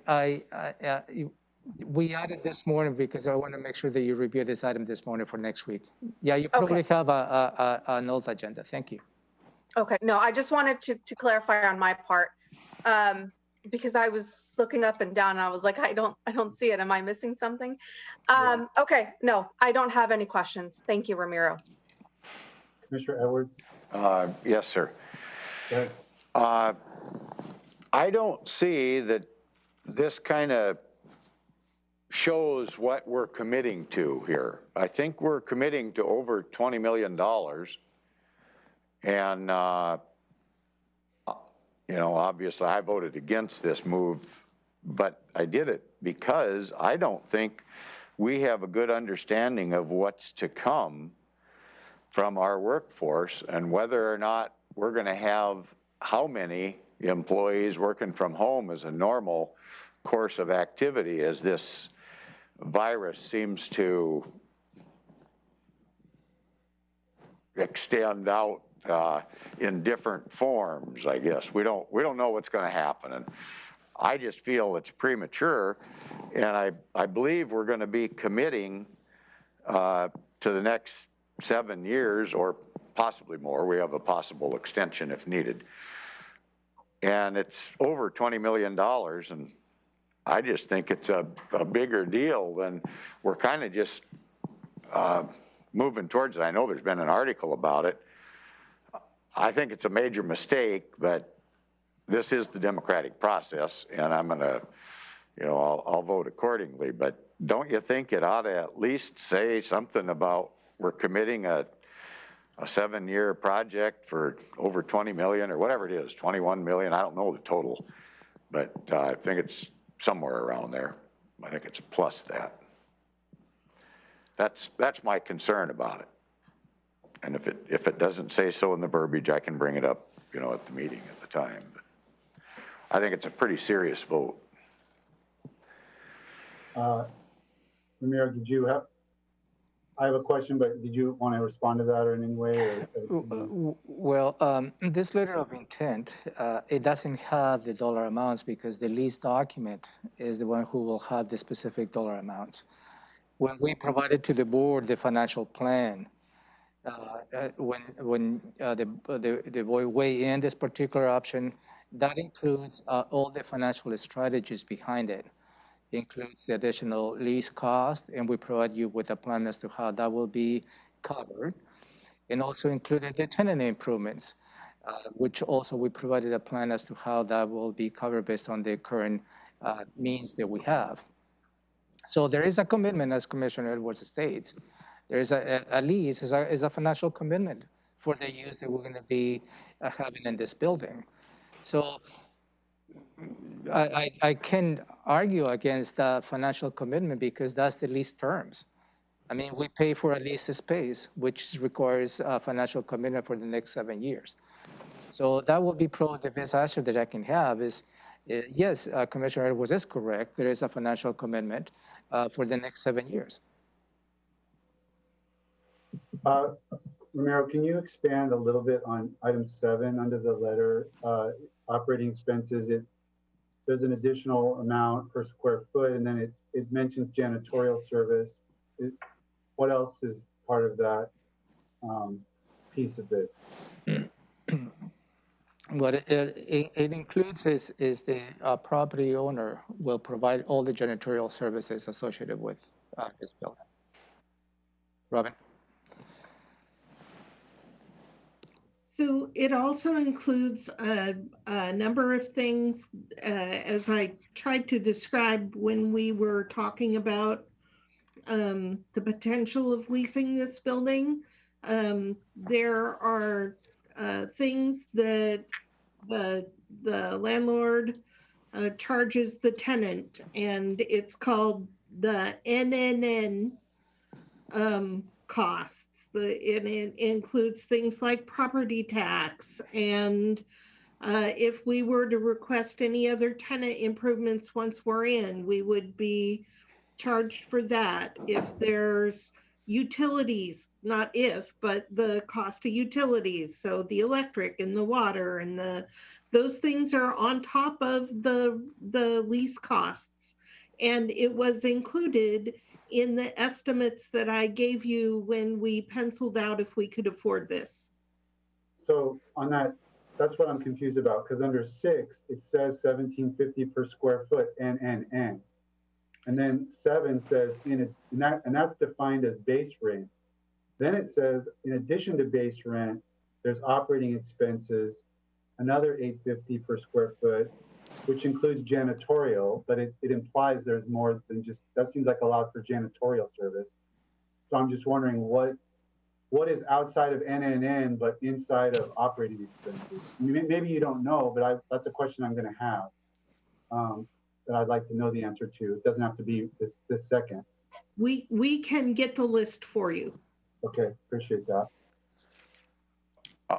Could I have one more question, sir? Absolutely, go ahead.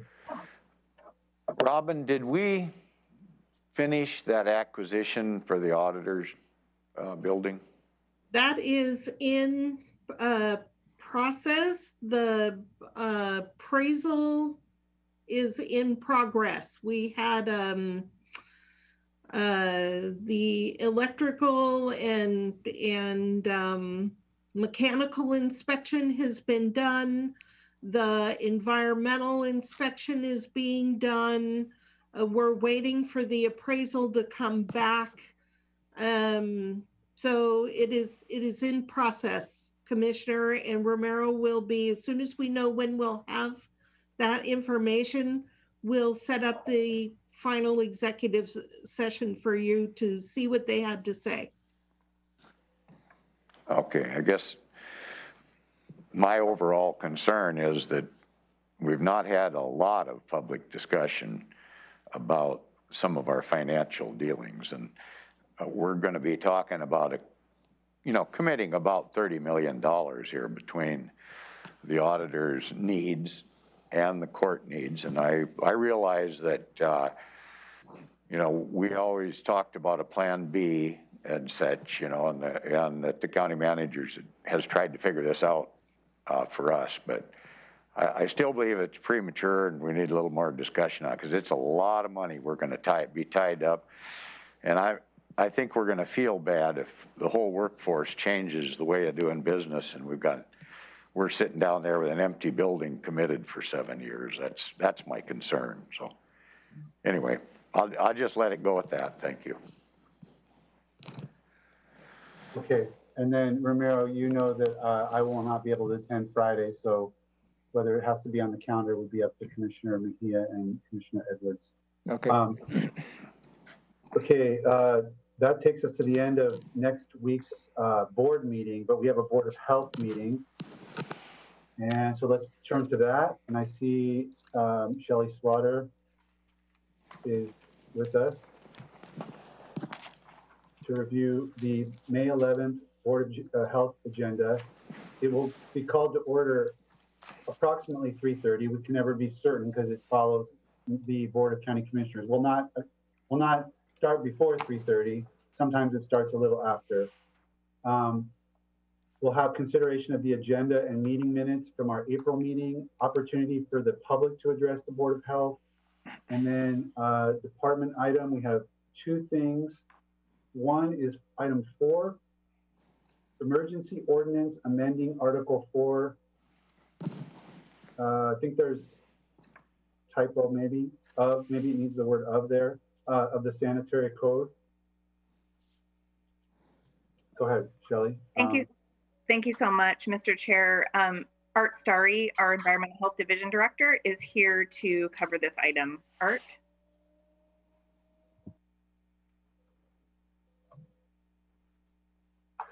Good morning, Commissioners. And as Shelley indicated, I'm Art Starry with the Environmental Health Division of Public Health and Social Services.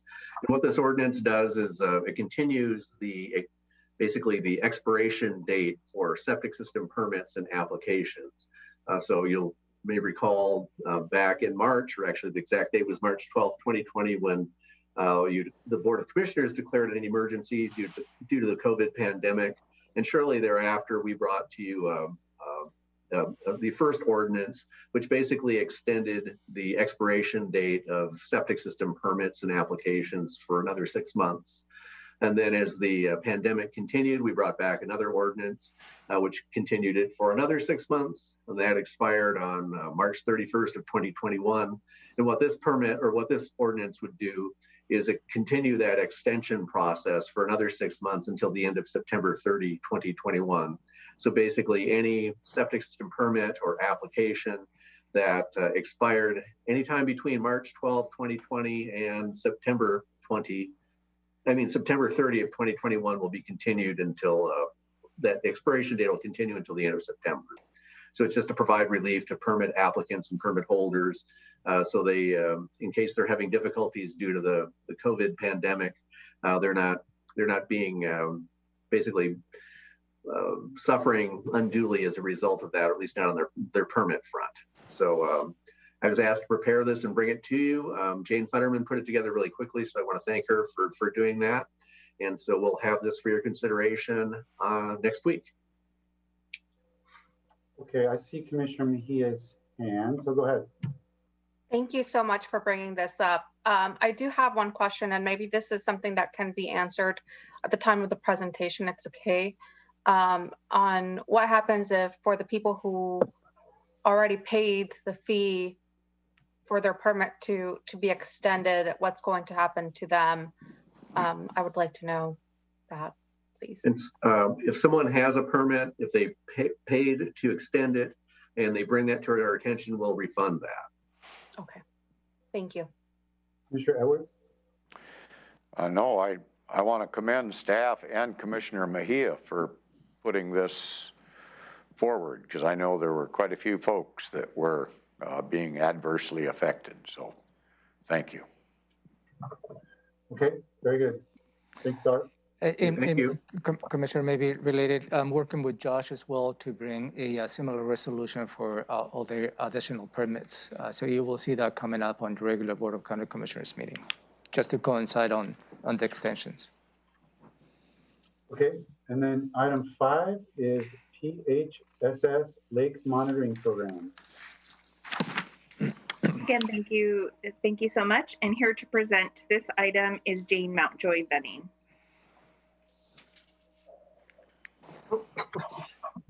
Hi, this is Jane Mountjoy Benning, Public Health and Social Services. This is just a brief presentation to inform you about our lakes, our various lakes monitoring programs, our ambient, otherwise known as long-term trends monitoring, toxic algae response, and the third is swimming beach monitoring that we do each year. So it's an informational presentation. It says 5 minutes. Is that actually the estimate of the item? I can whip through it in 5 minutes, or I can take a little bit longer to explain it a little more in depth. Your choice. Well, yeah, I mean, even if your presentation was 5 minutes, I'm sure there'd be more questions. So, I mean, we want to revise that on the agenda for the clerk of the board. Maybe can extend that to at least 15, you know. Okay. My apologies, Commissioner Menzer, that was intended to be a 15-minute presentation item. Okay. We'll make that correction. Commissioner Edwards, questions? Yes. We've been having a discussion now around lake management districts and the quality of the water, and algae is a big issue. Any way we can tie in some of this towards fixing some of these things and what it might cost, because the lake management districts do not have the resources to do what needs to be done. And I think eventually I would hope we're going to move towards assisting them in their endeavors, and thus helping other lake management districts make a similar decision to form a district in regard to water quality and the issues around the lakes and the water.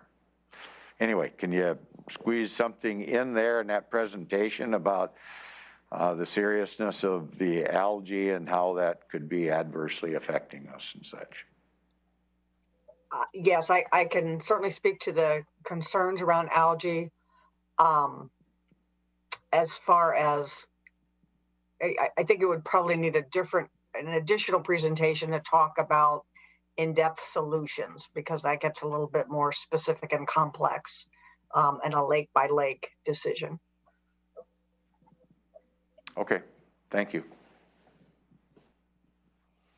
Commissioner Mejia?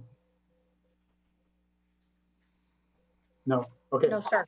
No. All right. Well, I'm sure we'll have questions. The lakes, as Shelley and I have discussed, there's several angles of questions, not just, you know, from a commissioner, from a citizen, from a lake management district, from staff. It's like they all kind of get tangled together.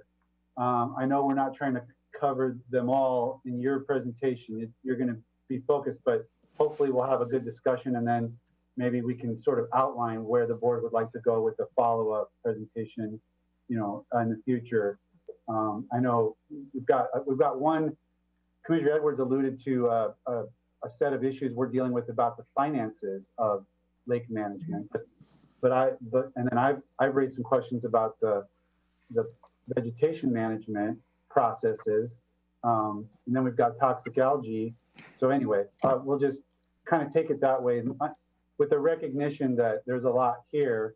We're not going to try to cover it all at this Board of Health meeting, but it may guide future direction from the Board of Health toward future topics, because I know there's a lot the board is interested in. Sure. That's sounds good, Jane. Thank you. Okay. Sounds great.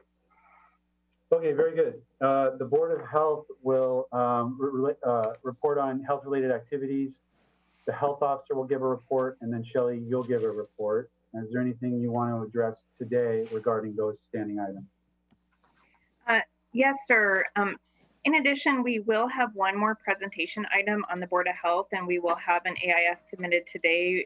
We addressed this in our planning meeting, and it was a request of the board to hear from our senior epidemiologist, Marianne O'Garo, on our 2021 county health rankings. So Thurston County ranked number 8 among the healthiest counties in Washington State this year by the Robert Wood Johnson Foundation.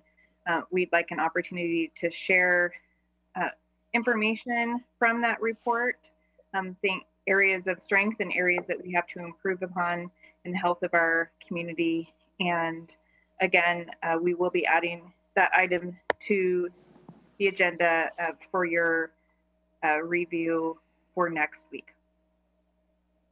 And that's 8th out of the 39 Washington State counties? Okay. Yes, that's correct. All right, very good. And then you'll kind of go through what the methodology is there. Yes. Questions from commissioners as to that new proposed item? No, sir. Okay, thank you, Shelley. Thank you. We will move now to item 6, Proclamations and Awards. Good morning, Amy Davis. The proclamations for EMS Week and Military Appreciation Month are attached. And coming up, we will bring the proclamation for Public Works Week on May 18th.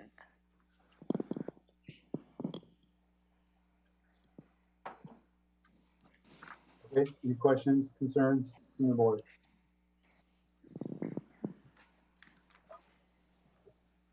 Okay, advisory boards and commissions is number 7.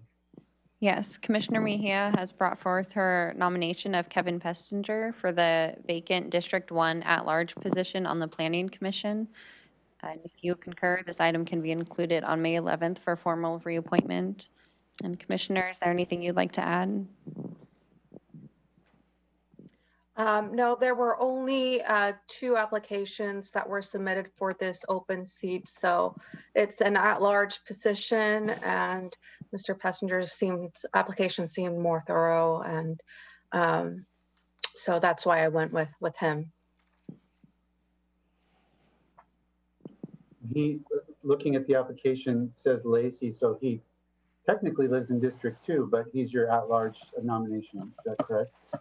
Yeah, so I think he lives, I believe, in Commissioner Edwards' district. Mm-hmm. And so, but yeah, but this is my at-large position. Okay. Just, you said there was 2? I only have the one application. Who is the other one? I don't remember the name. Maybe Amy knows. I can pull that up. We had also reviewed an application received from Jim Simmons, but that was for a reappointment in District 3. Okay. Yeah, I haven't made, I'm likely to be putting that forward, but I haven't gotten there yet. So I still have Mr. Simmons, and he's. So, commissioners, what we're practicing is the new process. Do you agree on the planning session? That a commissioner will bring a nomination. In this case, Commissioner Mejia is bringing Mr. Kevin Petzinger as a nomination as a District 1 at large. So then the conversation occurs, and then if the board agrees, we'll bring this item for formal consideration at the upcoming meeting. In this case, May 11th. My, just to follow up, because it's, now I'm starting to remember, my district's applicant is, I think his term is until, I want to say end of June. So I have a little bit of time. Yes. But I'll make sure I get a nomination forward before that term expires. Yeah, and on the second application, I'm just wondering who it looks like we've got a reappointment and we've got a nomination. I'm just wondering who the other one was, so that possibly I can check their interest out or something at some point in the future. I don't think we ever, we don't throw these away, do we? Once something's appointed, we kind of keep them on file? Yes, we keep applications. So Okay. the applications I received from Amy were Jim Simmons and Kevin Pessinger. And I believe Jim Simmons is already appointed to Commissioner Menser's Yeah, district. District 3. So he's a District 3 current appointee. Yeah, I guess in theory you could have grabbed him and put him in your at-large, but that wouldn't really make sense. So He lives in Tumwater, and he's on my list for potential nomination. His term expires in June. Okay, thank you. So those were the two applications, and I went with Kevin, which technically was the only one, really. Okay, thanks. So do I hear concurrence from the board to bring this item on the May 11th consent? Yes, sir. Yes, sir. Thank you. See, the new process is working. Okay, very good. That leads us to item 8, PIO check-in. Good morning, Commissioners. Megan Porter, Public Information Supervisor. Considering the time, I can wait until next week to provide any updates. Appreciate that, Megan. Anything burning from the commissioners for Megan? No, sir. Nothing. Okay, thank you. Legislative update. Mayor's going to keep it really short, I think. I don't have any updates on the legislative side of it's over. So in fact, I'm probably going to delete that item for future. My only comment on this, and I don't know, because I can't remember if we talked about it last week, is that $79 million got allocated for the whole state for Blake-related capacity issues. Some of that money was earmarked for public defense. Some was earmarked for court capacity. Some goes to LFO. None of it was quite as much as WASAC was advocating for and estimating. They were estimating that it would cost counties 100 to 200 million, and we got 79 million. But I look at that as, if it's 100 million and we got 79 million, that's a good chunk of resources toward this problem or this issue. So I think we just need to make sure we're looking at that and making sure we know how to access it. Some is in the form of grants. Some, it's got the different buckets have different ways of accessing it. They're going to different places. One's going to administrative office of the courts. The clerk has to do the application. One's, et cetera. So just so the commissioners are, I got a briefing on that at the Legislative Steering Committee for WASAC. So just sharing that's out there, and we'll need to make sure we're getting our share, so to speak, for the capacity that we know we're going to need. Yeah, right on point, Commissioner. And internally, we're working with the partners, the Blind Justice partner, to come up with, give us an understanding of the global impact of the Blake decision. So that is coming up before you. And certainly, any opportunities that we have to access additional funding, we will exercise that option for sure. Okay, let's go to item 10, which is a follow-up on our traffic impact fee, long-standing discussion, and now I think we're at decision point, is my recollection. Yeah, thank you, Commissioners. You received the last briefing April 28th, so today I will ask the board to provide direction and as to the next step. So the next step in the process at this point is if the board moves forward, is to authorize to bring an AIS to set a public hearing. Okay, that is really what that I will ask for you to exercise your vote on. And within that context, then we need to explore what elements you'd like to show your interest for the public to start providing public testimony. So the first, and I'm going to walk you through by what I call levels of decision. Okay. First of all, the first decision that I would like is for you, are you interested in moving forward with setting a public hearing they will, on this traffic impact fees, which the bottom line of this access is update the project list. That's first decision point. Sum up for me. To Commissioner Edwards. When you say moving forward on that, you mean on additional discussion? To set a public hearing. To set a public hearing, but I'm not getting the gist of exactly what that public hearing would be and when. Yeah, I don't know. Well, the next request for decision, I will ask you to determine what elements you want to bring into this public hearing.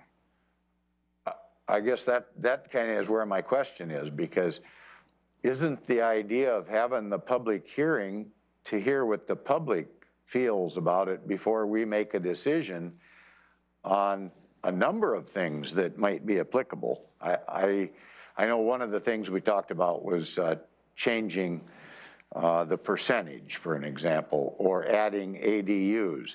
But do we need to specifically list particular issues to be discussed at a public hearing, or do we just put that pretty broadly, saying we're going to have a public hearing about the implementation of traffic impact fees, or something like that? I'm looking for how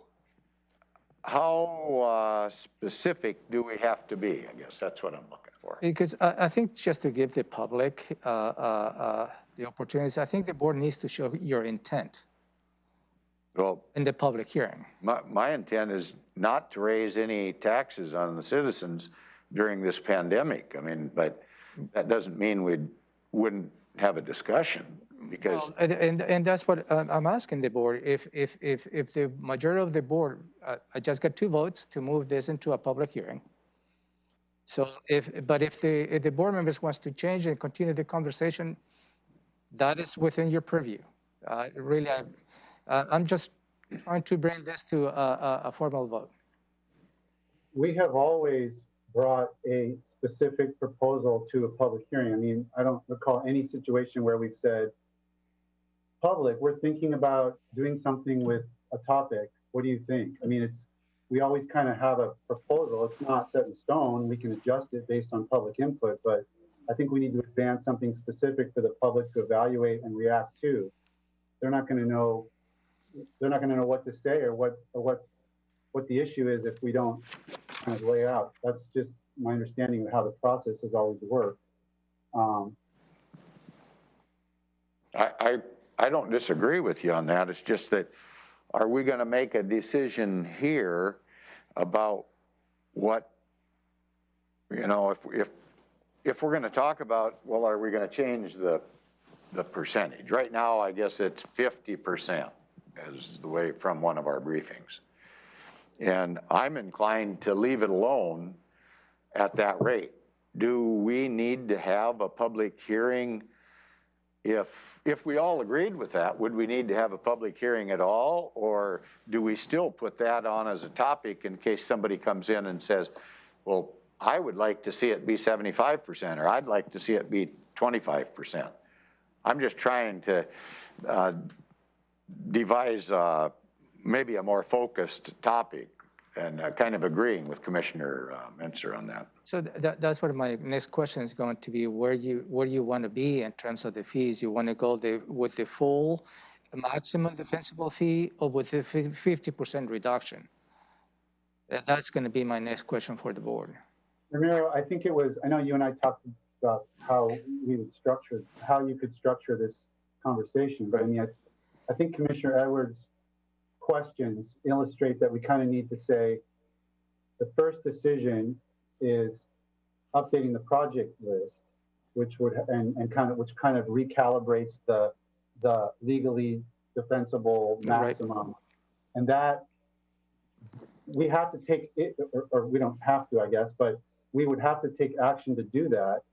And even if we left everything else alone, as Commissioner Edwards posits, that's still an act, right? That's still an action requiring a legislative action by the board which would go to, even that in and of itself would go to a public hearing and require legislative action. Am I right about that? That is correct, because the analyze you update, the consideration that you may take is updating the project list.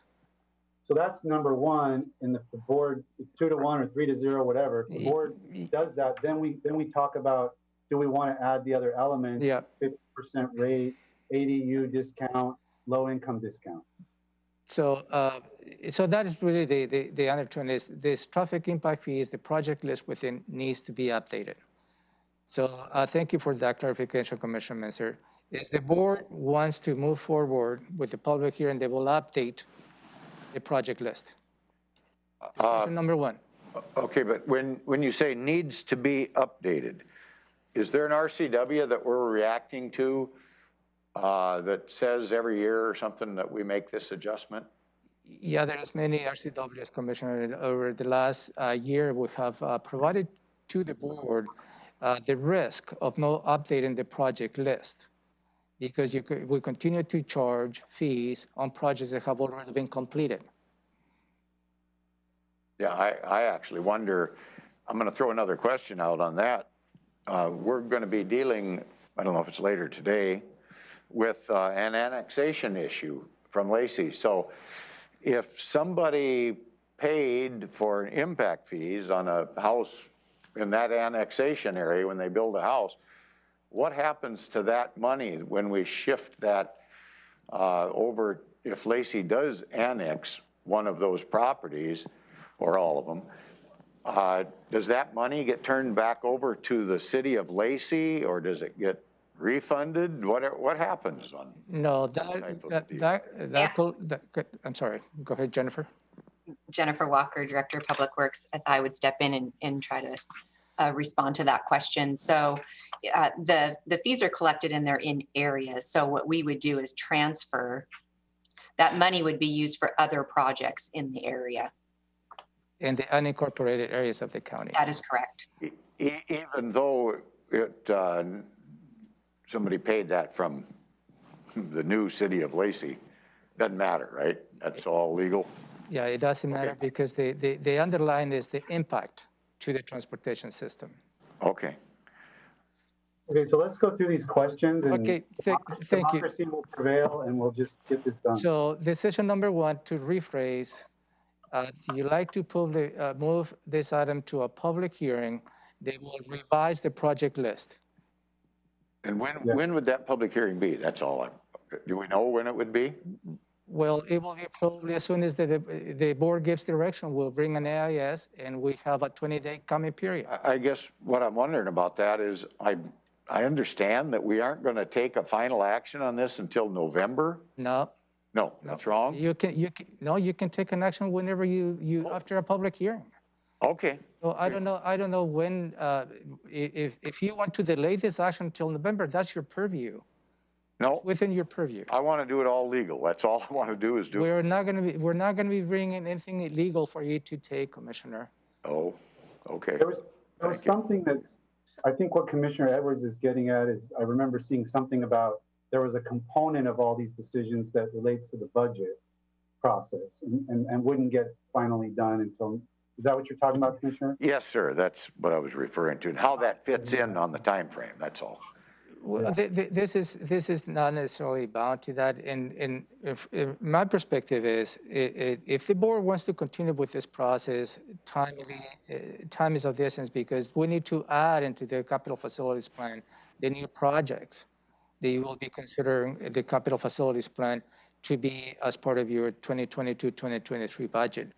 So, but there is not a requirement. You have to wait until November to take this action. Okay, so public hearing for updating project list. I have a question. So it's in regards to the ADUs and low income. Does this play a role in the public hearing? Yes, I'm going to go to the next decision points that we'll get there. So first decision point is we like to move forward on a public hearing to include revising the project list. Commissioner Mejia? Yes. Commissioner Menzer, yes. Commissioner Edwards? Well, probably no, but we're gonna have a discussion on it anyway, so that's good. Thank you. I'm not quite there yet, so. Okay. I'm with you, go ahead. So the next decision point will be, you receive two options related to the actual rate.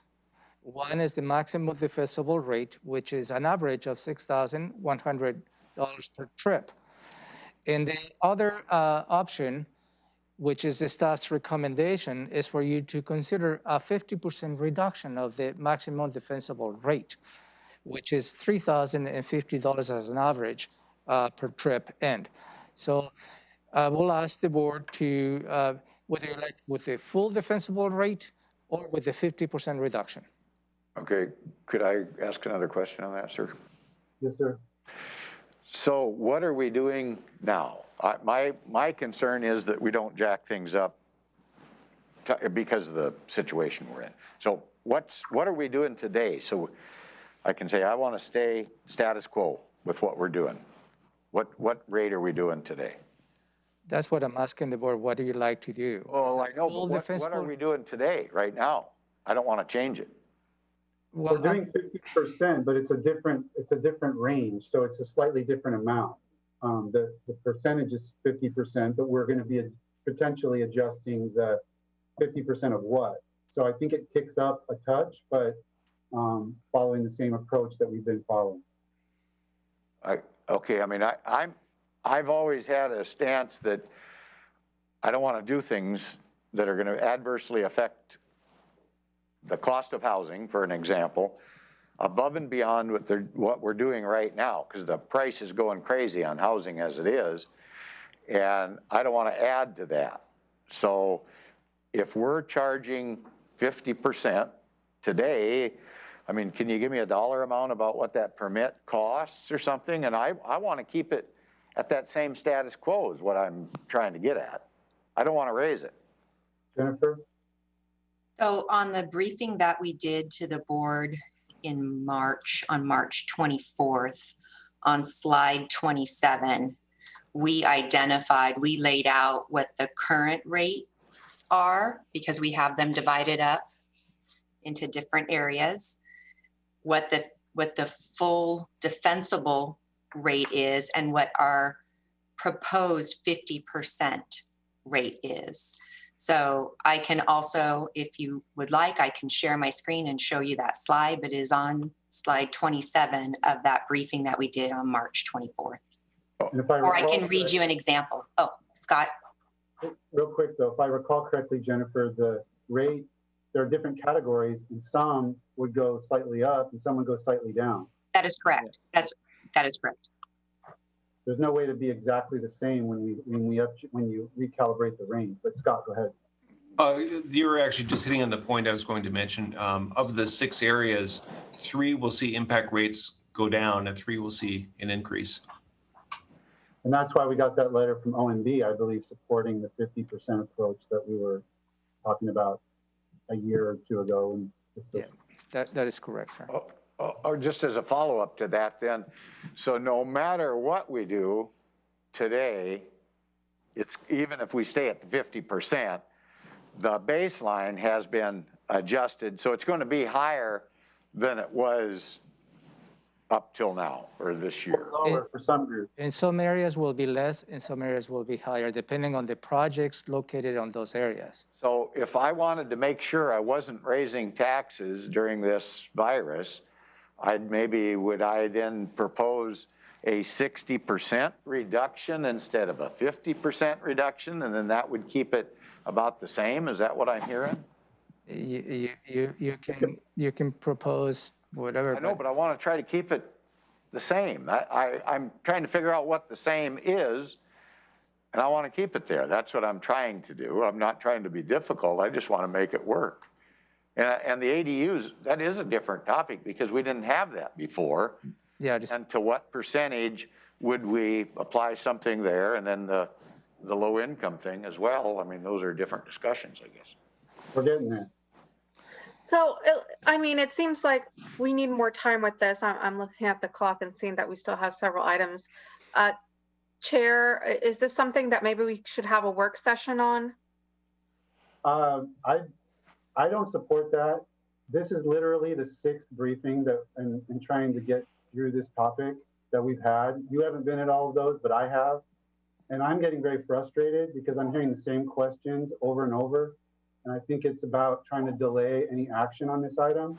So I do not support any further briefings. I want to vote, move on. If I get outvoted, that's fine. But that's just my perspective. I don't support another further briefing on this topic. We ended the last briefing with, if you have any other questions, talk to Jennifer, talk to Scott, ask the questions you have. And those were literally slides we had seen over a year ago. The exact same slides. Nothing's changed here. It's just that Commissioners Edwards and Hutchings didn't want to reach a decision. And so we're here now in 2021, and I'm ready to make a decision. Could I have a comment, sir? Absolutely.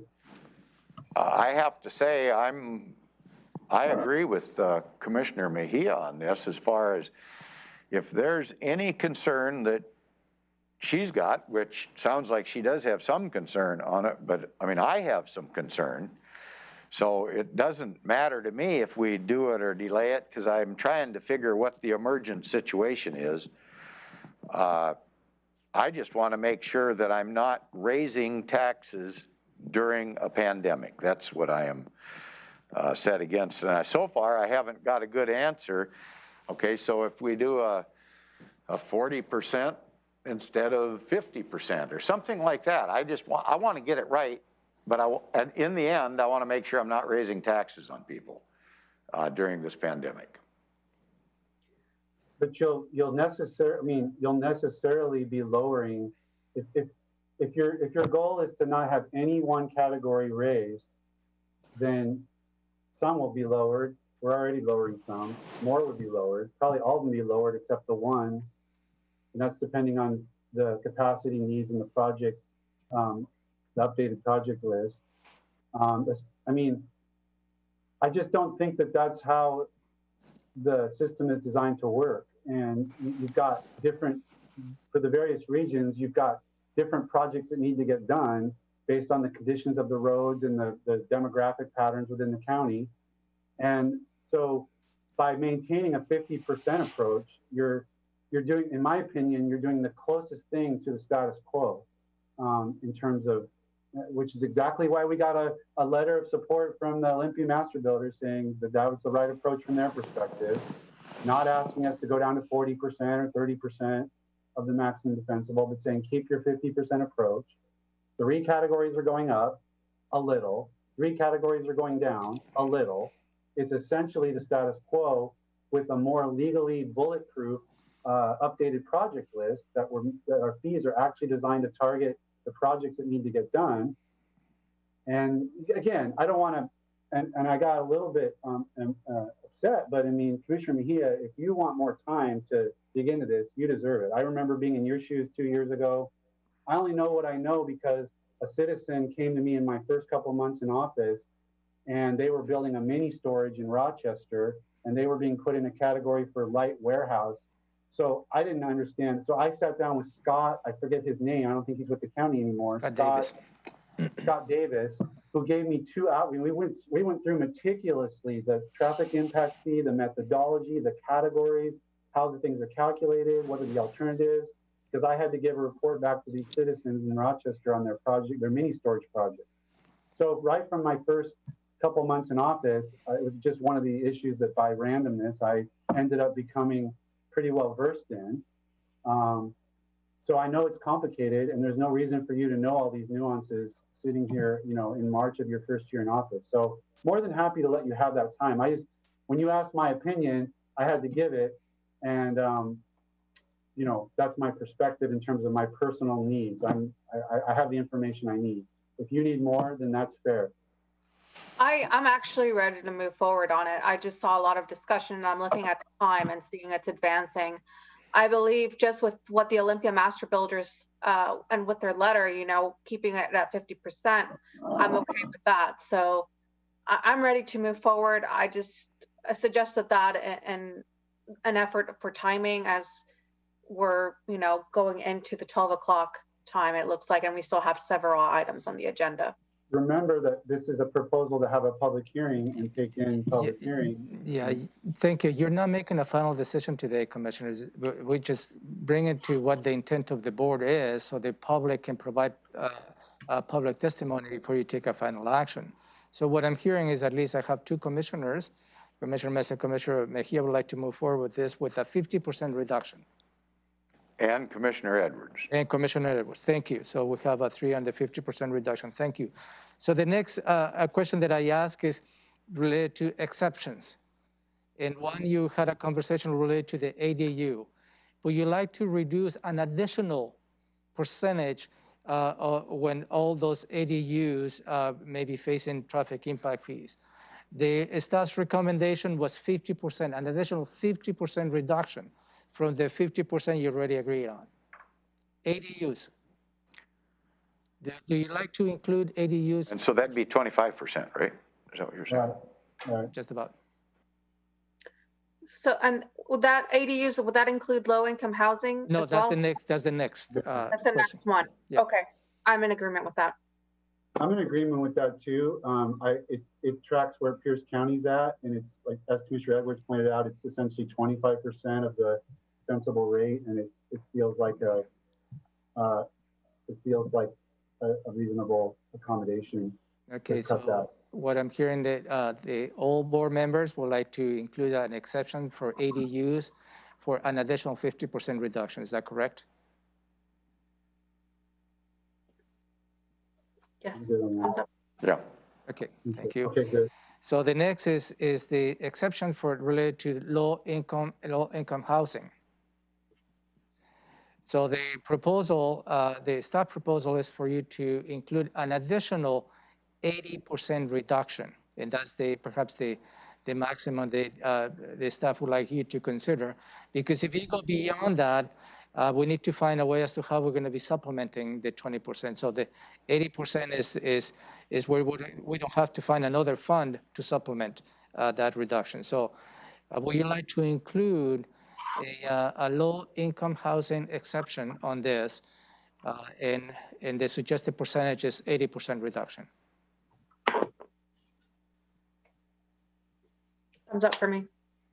I didn't know that was a suggestion, but that's what I wanted anyway, the 80%. I don't know how many projects it'll actually affect in the UGAs, but if it gets any additional low-income housing, true low-income housing built by cutting the government costs, then I think that's a positive. Yep. Okay, so let me just confirm your decision. So we'll bring an AIS for you to consider setting a public hearing. And the public hearing on the traffic impact fees will include a reduction of the defensible traffic impact fees by 50%. It will include an exception for ADUs for an additional 50% reduction, and also will include an additional low-income housing reduction of 80%.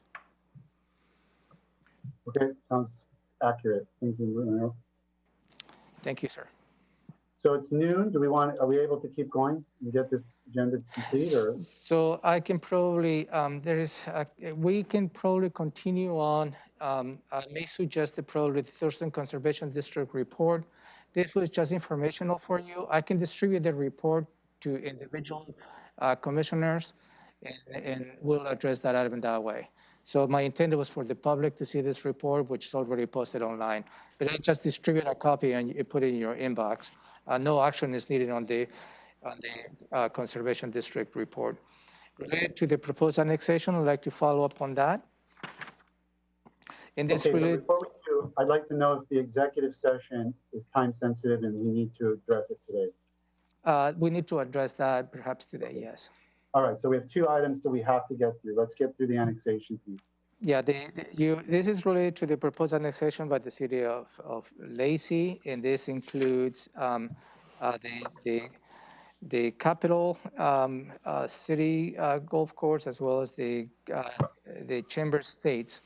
And you've seen the map, and I have included a map for you to consider several maps. And the larger print that you have in front of you includes the the city of Lacey, which is in dark green, the annexation area, which is a little bit of a light green, and you see the little wedge, there is the Chamber of States. In orange, on the left-hand side of that, is the city of Olympia UGA. And I think the conversation really was, is this particular annexation, if you exercise your legislative authority through the BRB by invoking jurisdiction to revise and exclude the Chamber's state annexation. If that is the case, you can clearly see that is going to be an island that is going to remain for a long, long time. You also asked me to provide a copy to the board members. The email the commissioner message received from a resident of the Chamber of States is included in your packet. You also asked me to reach out to Scott Spence, the city manager from Lacey, to see what his perspective is. And included in your packet is an email that he submitted to me, outlining really the difficulties of if the Chamber of States remain in unincorporators of the county, it will remain as an island. And every single service will have to go through the city of Lacey for the most part. Even if you look from the perspective of emergency response, they have to go through that, and the sheriff's office will have to respond by traveling within the unincorporators of the city if this area is left out. I continue to believe this particular proposal, and by conversation with Scott Spence, it really meets the intent of what the board's philosophy is in eliminating islands to the great extent. So by including this area, it really achieves that objective to not leave behind any islands that perhaps it will never be annexed in the future. So I'd like to circle back on this and see if you have any questions. Yes, sir. Go ahead, Commissioner. In reading the material over, I see that annexation in total, I guess, was called the 60% method. That's under RCW 35A.14.120. And I don't see how those two separate communities were lumped into one activity. I understand the capital city one. I don't understand the Chamber's estate. And I have had an opportunity to talk with residents over there, and I believe you're going to hear testimony from the residents this afternoon at our meeting. I believe they're going to be coming in. They feel that they've been tricked by the city of Lacey, and that this is an unfair activity of forcing them into the Lacey city limits, and or through an annexation they become part of the city of Lacey, which they don't want to do.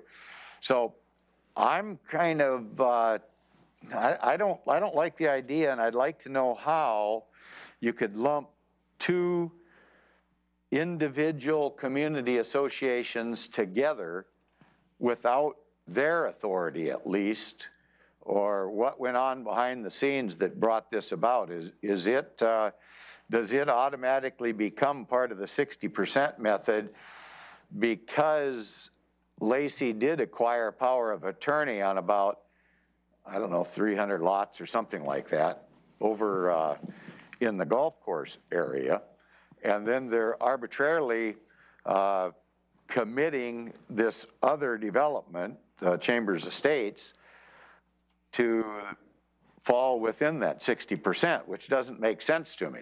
I mean, they would need to get about 30 members of the Chambers Estate community to want to opt into this program to do it under the 60% method is the way I read it. So that's kind of where I'm at on that. I'm not against the annexation of the golf course, but I am very concerned that we would force somebody. So that's kind of where I'm hanging fire at this point in time. You'll hear more about it this afternoon. So the whole policy we have about islands, you think that that doesn't really mean anything if the citizens involved don't want to, if they want to create an island, they should be able to? Well, let me do a follow-up on that. The whole policy of islands was a board policy of promoting individual islands prior to the board's action in 2017. So prior boards had promoted things like Cabela's and Walmart and Costco and Home Depot to be moved into the municipality of Lacey, and they passed up all the trailer parks and little housing developments and that type of stuff during that process of annexation. The board at that time, it was my understanding, didn't feel that was the proper way to do annexations. I don't think we ever did discuss forced annexations. And that's kind of where I see this as a forced annexation. And for the golf course, they were given a carrot, so to speak, a sewage hookup or whatever it was, because I think they were receiving water from Lacey already. So anyway, I just don't think this is a fair process that's been imposed upon this separate community. I thought these were state laws that said that you can't, I thought there was state law that discouraged the creation of islands, and that the Boundary Review Board, applying those state laws, would draw down or would revise someone's proposed boundaries to avoid the creation of islands. Am I not correct about that? That might be true now, but it wasn't true in years gone by. I don't care about the past. I'm talking about right now. And another Commissioner Mejia has her hands up, but just to answer your question, we introduced legislation 2 years ago to address the islands issue. And I believe that under the direction of the board, that we really need to have a legislation which we have in a local agreement. The objective of that is to eliminate creating and maintaining islands. So, and that's what I'm coming from in this particular annexation, is just following up what I believe the board's direction is to eliminate creating islands, and excluding this particular development creates an island. Go ahead, Commissioner Mejia. Thanks for that. So for me, I would like to know the process. I did speak with residents of the area, and you know, I heard their frustrations at this whole process, but I want to know what the process is on the county side, what our options are, if there are even any options at all. So that's where I'm kind of coming from. You know, this is, I think, my first annexation, so I would at least like to know what the process is before. Yeah, I appreciate it, Commissioner. And last week I stated that the Board of County Commissioners do not approve or deny an annexation. That is not within your purview. In this particular case, the option you may have is invoke jurisdiction. By invoking jurisdiction is you send a letter to the BRB requesting changes on the proposed boundaries of the annexation. That is the next step if you want to exercise invoking jurisdiction. But the question is going to be, what will be the argument for the board to put, and we'll have to draft the letter for you, but you have to give us the avenue as to what will be the argument in which you request in the Boundary Review Board to revise the proposed annexation boundaries. Here's why, I'll get to you, Robin, but I think, because Commissioner Mejia, I think if she hasn't heard the sort of overview I think CPED gave when I was new on the board about, and Jeremy Davis was involved in it. It was about the different methods by which you can apply for annexation. So if she hasn't heard this, she should. It could be a one-on-one briefing for herself, or it could be a board briefing, because it's always good to remember. why these folks feel tricked and what Commissioner Edwards is getting at here is that there's a method where if you get 60% of the land valuation people signing off, then you can go forward. So here, the reason this seems a little weird is you have a big area and a smaller area. The big area was quote unquote enticed with a sewer connection. So they got, they got 90% of that area and they got 0% of the small area, but because it's one annexation, when you lump it all together, I think I'm right on this, they had their 60% threshold, even though it was really 90% of one group that got a carrot, as Commissioner Edwards said, and 0%, let's say, of another group. Maybe I'm exaggerating, but that's the example. But the aggregate annexation, they've got their 60%. But that one neighborhood that's smaller and didn't support it at all feels like they're being drug along. That's one way of doing it. There's other ways of doing it. It's really not, the county's not involved in that piece of it.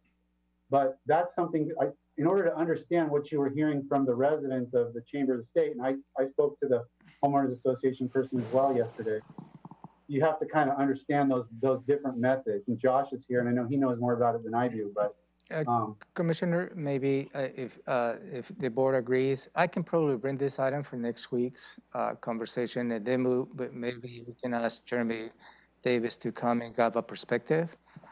We do have a deadline of June 14th on this if the board wants to exercise any particular action. So there's a little time on this, okay? So if with your indulgence, let me move this item to next week. I will ask Jeremy Davis to come and just give that overall perspective that you're speaking about. And maybe that will help facilitate your decision-making process. Just, Chair, could following up on what you said, that kind of they're being drug along, could we at least have legal be here if we're going to do this next week so they could tell us, because your explanation was pretty clear about what's going on here, and that one community feels they're getting a bum deal. But is that a legal maneuver on the city of Lacey's part? Can they lump everybody together in this whole annexation and just give part of the people a carrot, and the other people don't get anything? They get kicked in the teeth instead. So, it doesn't make good sense to me that it doesn't seem like it's fair, and at least have legal be here to help us with this. I don't think we should be looking at what other jurisdictions are doing. I feel like those look like murky waters. I understand about legal being here, but just that, I don't know. I just feels kind of. There's no, I mean, I don't think there's any, so you could see it that way, but Lacey was trying to protect a well that was being, a huge piece of their municipal water supply was being damaged by an overlay of septic systems in Capital City Gulf. So they had a very specific motive to do a very unusual thing, which is spend a ton of public dollars, and they got a grant from LOT to basically waive half of the fees associated with that, to connect that group to protect their water supply. That was the motivation. It wasn't trying to, I mean, it's kind of what's happening in the Chambers of States is based on other annexation patterns. They're completely surrounded. And as Scott, I would call the board's attention to Scott Spence's email, where it says, the Boundary Review Board would call for its inclusion, Chambers and State's inclusion, if it were not part of the proposal. So, I mean, Lacey's was just trying to be, actually, they're trying to be upfront. I mean, they could basically have said, oh, we'll leave it out, knowing the Boundary Review Board is going to put it in because that's consistent with state policy and law. But they're just saying, look, we know this has to go with it. And I mean, it is what it is. A lot of things going on. I don't ascribe any ill intent to the city of Lacey. Go ahead, Robin. You've had your hand up for a while. I just want to suggest that when the additional information comes forward, that either Josh or Jeremy includes what standing the board has to bring a response to the Boundary Review Board. The county only has standing under certain conditions, is what I understand. And that may be useful for the board to know as well. Okay, and then Commissioner Edwards would like, I guess, Travis to be part of the discussion. Is that possible, Ramiro? I don't know that we need that. Like Commissioner Mejia said, I don't want to be second guessing the legality of another municipality. I'm just wondering, do we have anything to complain about there? That's my concern. They're saying they didn't get to be involved in that 60%, the Chambers Estates people. And I'm all for postponing this for a week or something so the county manager can do a little more on it. But I think we're going to hear from some pretty hostile individuals today at our 2 o'clock meeting. So maybe then we can make a decision after that. Sounds good, Commissioner. I'm glad we got the time. So it looks like June 4th, according to the email. So that gives us, Ramiro, we'll just leave it to your discretion to bring this back. Yeah, I'll bring this next week and provide additional context to the board. Okay, let's go to our last item. We're going to skip items. There's nothing for public testimony and commissioner items. We'll go to item 5, the executive session. Yeah. Pursuant to our, how long do we need, Ramiro? Probably just 15 minutes. Okay, 15-minute executive session pursuant to RCW 42301101I to discuss with legal counsel representing agency matters relating to agency enforcement actions, or to discuss with legal counsel representing the agency litigation or potential litigation, specifically Tralee Drive Northwest Homes. Commissioner's action may follow. We're estimating 15 minutes for the executive session. It is currently 12:17 p.m. That would take us to 12:32. Yep, thank you. And then we'll be back on the YouTube after the executive session.